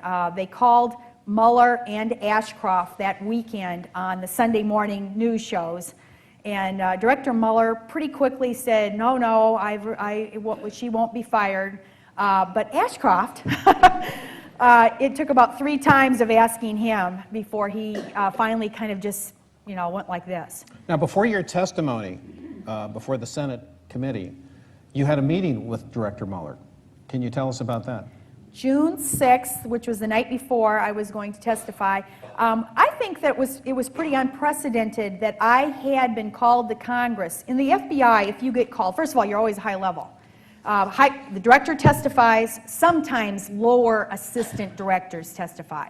Sometimes maybe even the head of organized crime or something would testify. No GS-14. We had some supervisor whistleblowers the year before who testified about a double standard, but even I'm not quite sure if their stuff, their material that they were presenting wasn't previewed. I'm not sure about that. Mine, I didn't allow to be previewed. So here I am, kind of a real unknown quantity, and we'd had our Phoenix agent doing this the 2 weeks before, and the FBI, of course, tries to get the person on their side. So I don't know why Mr. Mueller, wanted to talk to me the night before I testified, but I'm assuming, he probably wanted to, kind of get a read on what I was going to say and stuff. And we had about a 20-minute, maybe 25-minute talk, and he said, Colleen, I'm just like you. I'm sure this is partially true. He said, I'm very critical. I like to hear about mistakes and fix them. If there's ever a time that you see something, bad or wrong, I would love to hear about it. So I heard that on June 6th. And of course, getting into February 2003, just, flash forward a few months. Now I've got Director Mueller standing idly by as Vice President Cheney says that Mohammed Atta, the 9/11 hijacker, met with Iraqi intelligence in Prague. And Director Mueller knows there's a ticket stub that shows Mohammed Atta was in the United States and that Iraqi intelligence never met with the 9/11. He knows there's no connection between the 9/11 hijackers. We got 69, again, it's kind of hard to talk now from this, it's almost history, but on the eve of the invasion of Iraq, 69% of our country believed that Saddam Hussein was connected to Osama bin Laden. And it was carefully put out that way.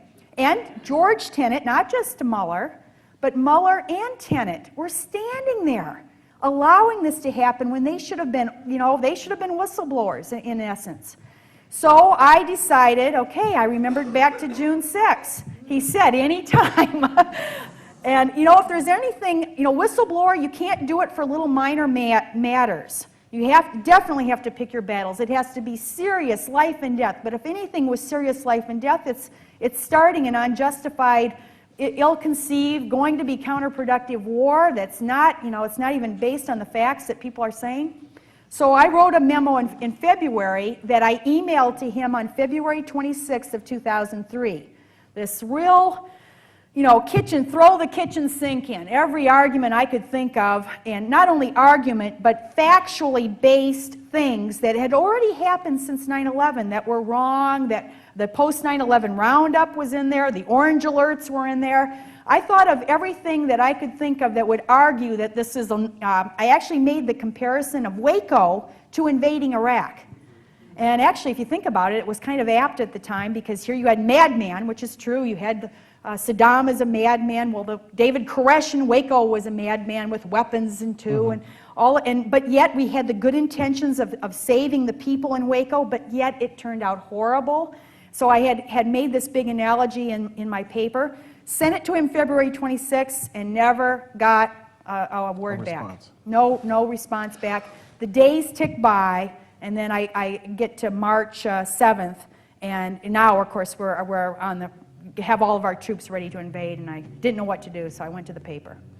Where does the case with Moussaoui stand now?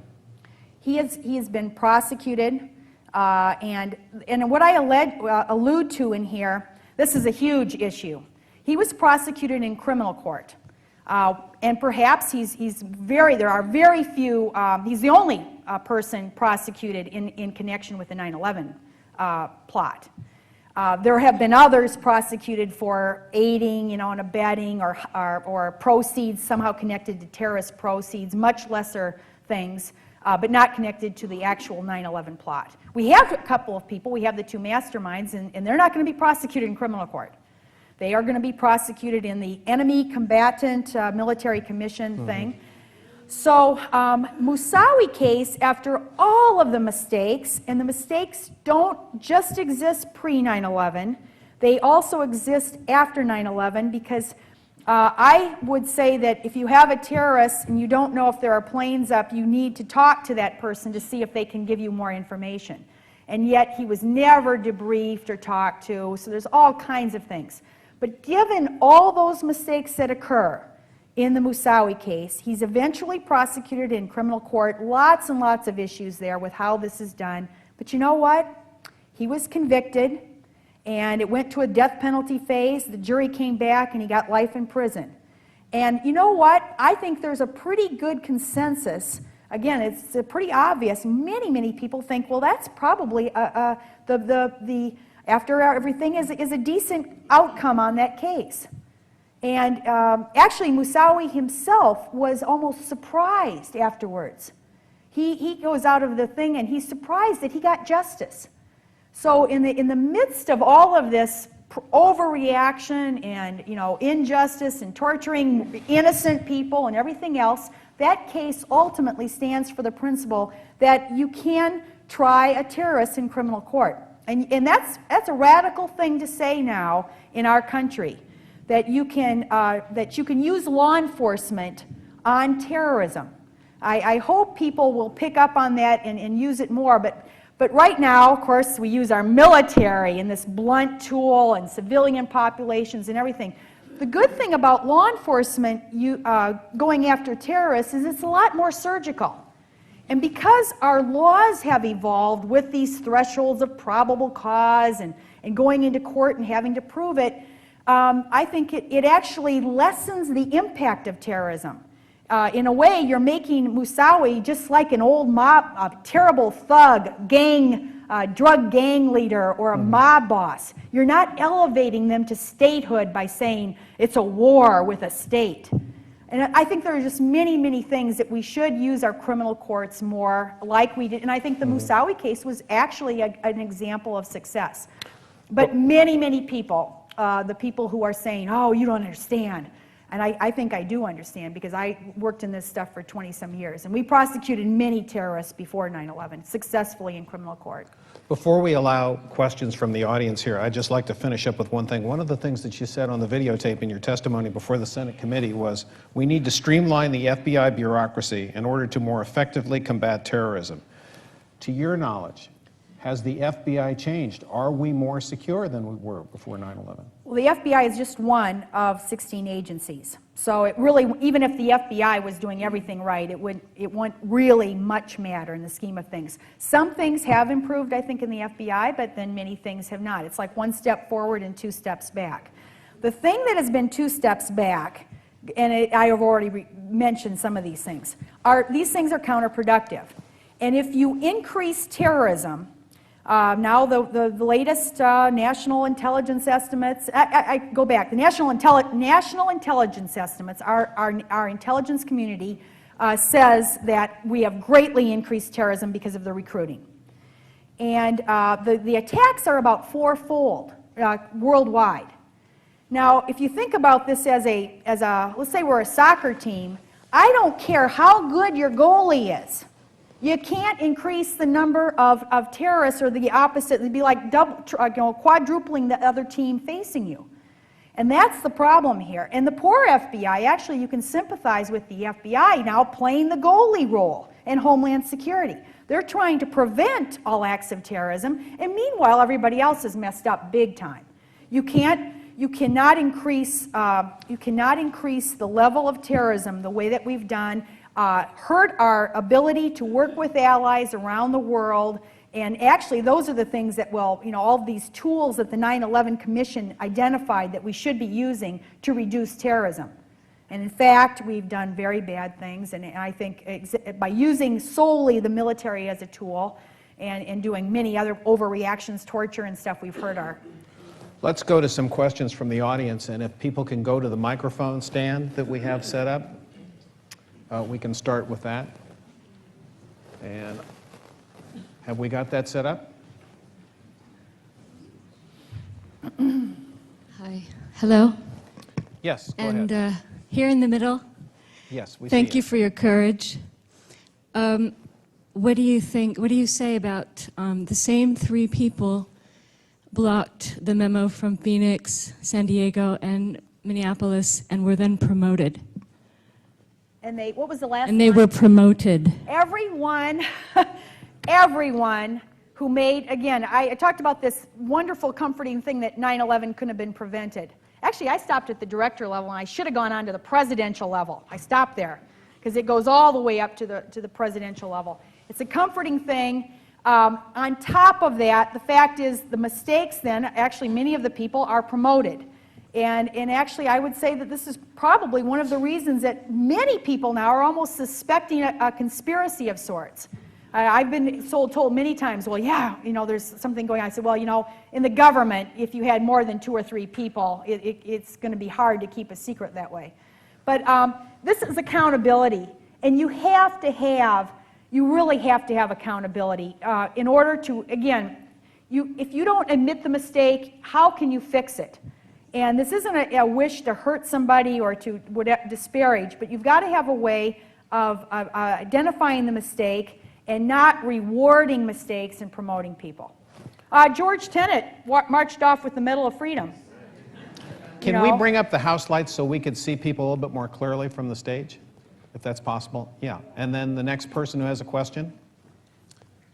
Yes, I'd like to ask if there might not be another level of denial that's still going on here, and that relates to the fact that there might be some level at the highest levels in our government that was involved with either letting the 9/11 occur or even assisting it. And I think there is some evidence in the Le Monde article of last week and Sybil Edmonds' testimony that's been covered up and some of the leaks from that. I would like you to comment also regarding your initial statement that you felt that the action at the highest levels of the FBI was like acting on the other side against everything you were trying to do. One place in my memo, I probably, one part of ethical action, discernment, I always categorize it as 3 steps: discernment, the courage to follow through, and then the last one, it's got to be constructive. Even if you know the right and wrong, you've picked out that this is, and you have the courage, you still got to figure out the most constructive means. In my memo, there's a footnote where I probably crossed the line and I wasn't so constructive by saying that, we're joking that the guy in headquarters is a mole for Osama bin Laden. That is the one place, if I had to rewrite it again, I would take that out. But with that said, it seems to me that the 9/11 Commission, once these things are unraveled, what they are identifying is serious negligence bordering on recklessness. And then in the spectrum of culpability, if you can prove criminal intent, for instance, it's a spectrum. And of course, negligence is on the line where you can just sue somebody civilly. It's not, you can't find somebody criminally at fault for negligence. On the other end is premeditated. What most people think of a real conspiracy is like the mob planning a hit or somebody, a real premeditated thing. But in the middle, there is reckless actions. And actually, you can actually prosecute somebody criminally. If they get inebriated and get into a car, that's reckless. And I think that that's kind of in this, all the facts of all of the things that were known and not known, at least from what I know, I would say a lot of it was negligence and bordering on recklessness. And I personally do not know, I have no knowledge of any premeditated, anything that goes into that area of premeditated facts. But there's certainly, this press for 9/11 truth, it certainly identifies still to this day certain gaps. And again, I think one of the reasons why it took 3 years for the 9/11 Commission. I mean, can you imagine if Osama bin Laden took 3 years to, if he had a commission? I mean, this is terrible in the sense of trying to do it better.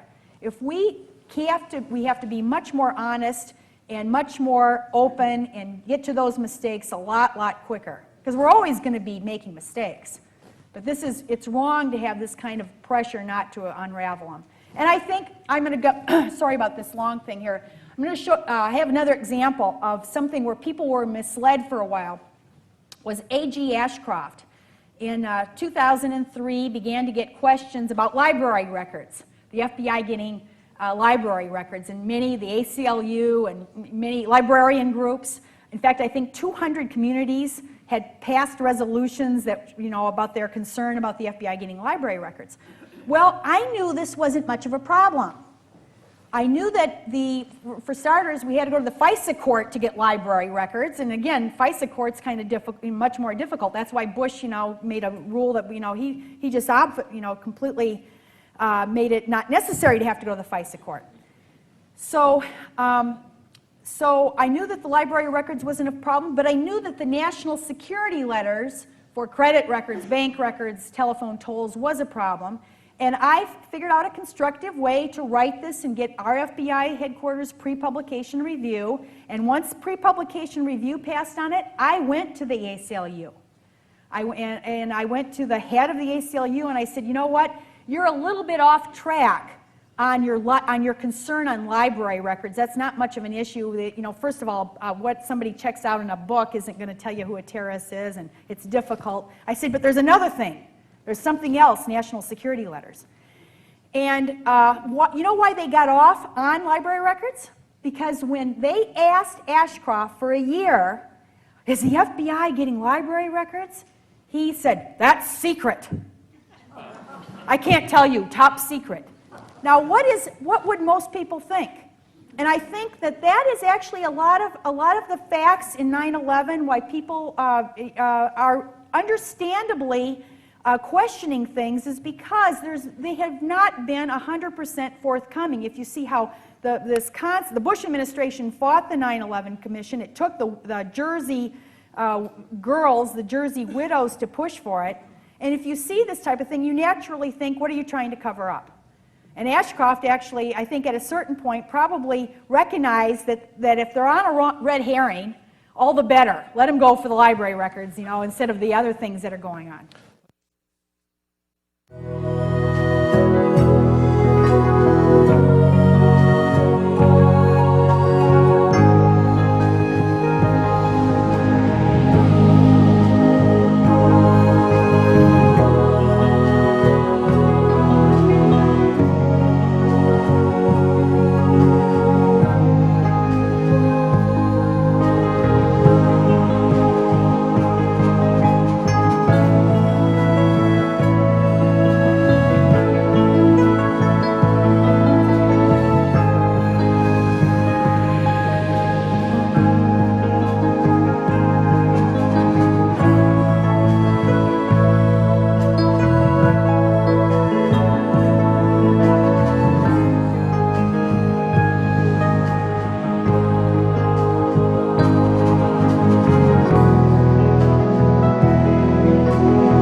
Good afternoon, Colleen, and welcome to Santa Barbara.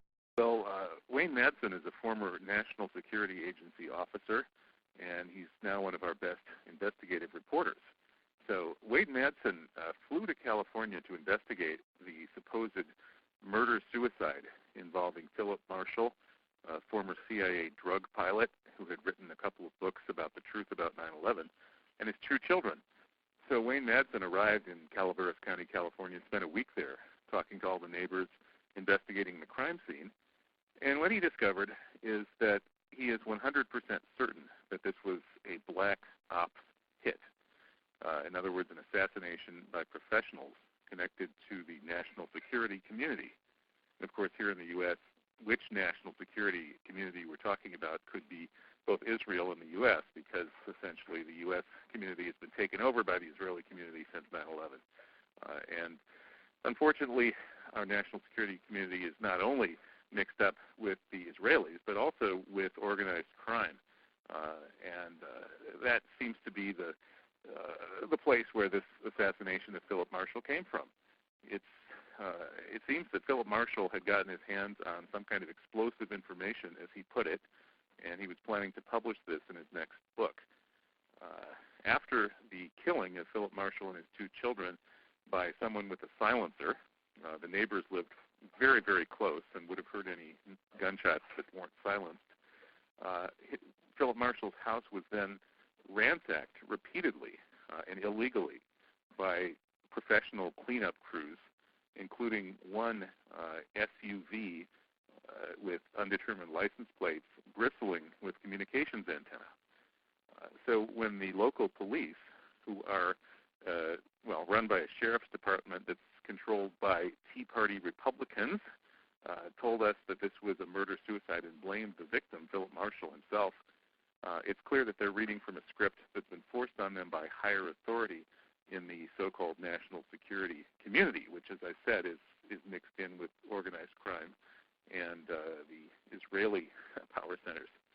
So it's very sad that this man, Philip Marshall, who spent his whole life in the black ops community, as a drug pilot, helping Barry Seal and Oliver North smuggle cocaine for the CIA, but who turned towards the truth in the last years of his life, has not only been silenced, but that these incredibly evil people who did it actually targeted his children as well, and then tried to blame him for the act. Now, this really goes to show the sad state of affairs that we're living under here in post-9/11 America. He was one of the many heroes of 9/11, the pilot of United Flight 93. But tonight, 7 News confirming the wife of Jason Dahl, Sandy Dahl, has passed away. And for many years, she has served as a voice for many 9/11 victims. 7 News reporter Don Champion live. And Don, Sandy's certainly a well-known community member, and her passing very unexpected. Very unexpected, Mark. I spoke to several people who sit on the board of the foundation that bears Sandy's late husband's name. They tell me she died in her sleep last night while spending the night at a friend's house, leaving behind a legacy just as strong as her husband's.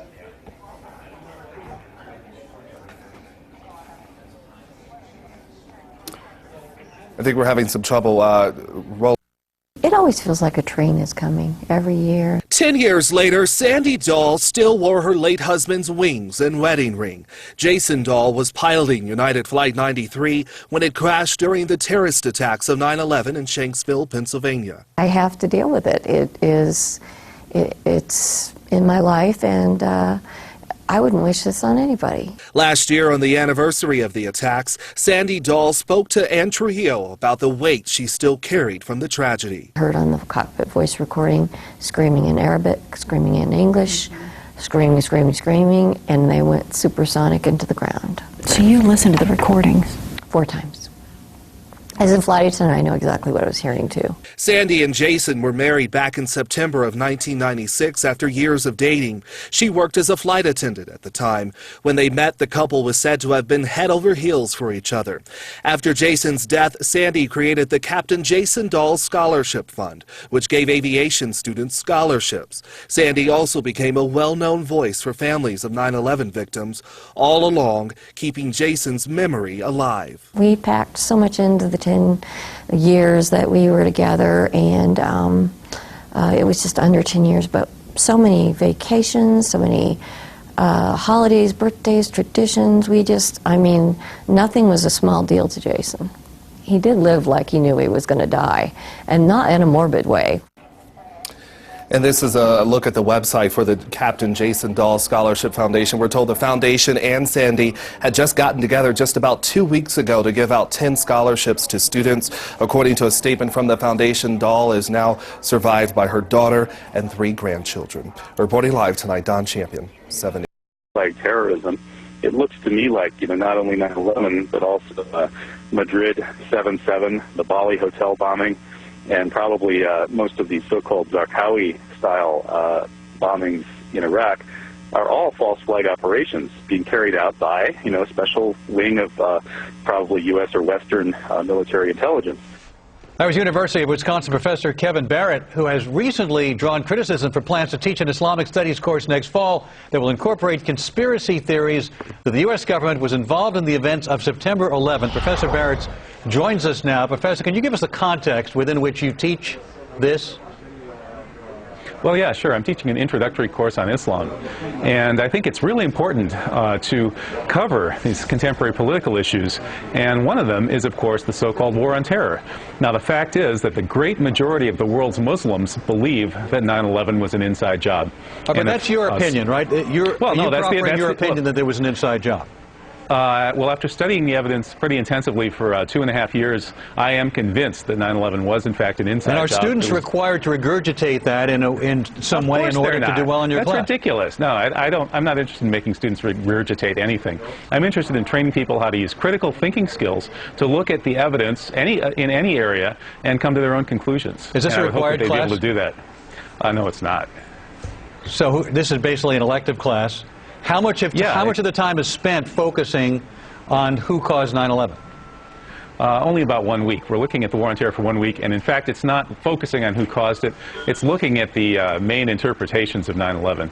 And there are really several different ways of looking at 9/11, and one of them, of course, is the standard American story of the war on terror that changed everything. It set us at war. It rolled back our civil liberties. It doubled our military budget. All those things have been planned before 9/11. Every one of those things was put in place before 9/11. Do you objectively put forth that view as well as the view of how you perceive Muslims viewing us? Are they presented in a fair and balanced manner? Of course. In the classroom, I always present things in a fair and balanced manner. Outside the classroom, when I'm an activist or a satirist, I'll tell it like it is. Inside the classroom, I'll present all of the defensible interpretations and let the students use their own critical reasoning skills to come to their own conclusions. All right, Mr. Barrett, Sean Hannity here. Do you really believe that 9/11 was an inside job, not just 9/11, but Madrid and Bali and the Zarqawi operations? Well, you know, actually... hang on a second. Do you believe personally that these are inside jobs, yes or no? It's not quite that simple. I do know, I don't believe, I know that 9/11 was an inside job. Professor Stephen Jones has found residue of thermate on the steel samples from the World Trade Center. We now know that it was taken down in a controlled demolition. All right, so you believe that the buildings came down in a controlled demolition, right? Well, I don't believe it. I've looked at the evidence, you're and right, the evidence is overwhelming. All right, the evidence is overwhelming to you because you're a conspiracy nut, but no, actually, putting all that of you, aside... I ask your viewers to take a look at this evidence for themselves. They can go to st911.org. That's Scholars for 9/11 Truth. Take a look at the demolitions. I know you Morgan Reynolds, the former Bush administration official, says that the Bush administration blew the World Trade Center to kingdom come. That's a direct quote from a member of the Bush administration itself. I know. They blew the World Trade Center to kingdom come. The Jews were told to leave. Well, we've heard a lot of these sick, bizarre theories, and I don't believe any of them. But you're allowed to believe what you want, but that's not what's at hand here. The issue is whether or not you, with your bizarre theories, are the best. I think you have the bizarre theory. You think it was 19 guys with box cutters led by a guy on dialysis in a cave in Afghanistan? That's ridiculous. Yeah. I mean, that's the craziest conspiracy theory of all of them. Okay. I wish I had the Twilight Zone music. Now, here's my next question. The issue that is at hand here, you're entitled to have your opinion. I don't really care what you believe. But if we're talking about a captive group of students in a classroom, the question we've got to ask... Hang on a second. Well, they're sitting in your classroom, and you have a position of authority. I'm wondering, the question is whether or not you're the most competent to teach them. And most people think you're a nut. Most people think your views are not even worth listening to. We just had a poll here in Madison, and we found that 90% of the respondents at Channel 3000 poll said that I should be allowed to teach. Only 10% said I shouldn't. That's the question and 60%, I don't think what your views are. agreed with me about the questions I'm raising about 9/11. 60% of the respondents. I think you're in the minority. Right to speak. I don't think this is the proper forum, though, for people that hold extremist views like yourself. Reasonable you guys are extremists. Fox News is the biggest bunch of extremists on the planet. But reasonable people see you as an extremist, and I don't think you're the most appropriate guy to teach that class. My guess I don't think you're the most appropriate guy to be on the airwaves spewing your venom throughout this country. I think you guys should be taken off the airwaves because you are the guys who are... We don't want to silence anybody. You teach and we'll do Hannity and Combs. Thank you, Professor. Coming up, we'll have a...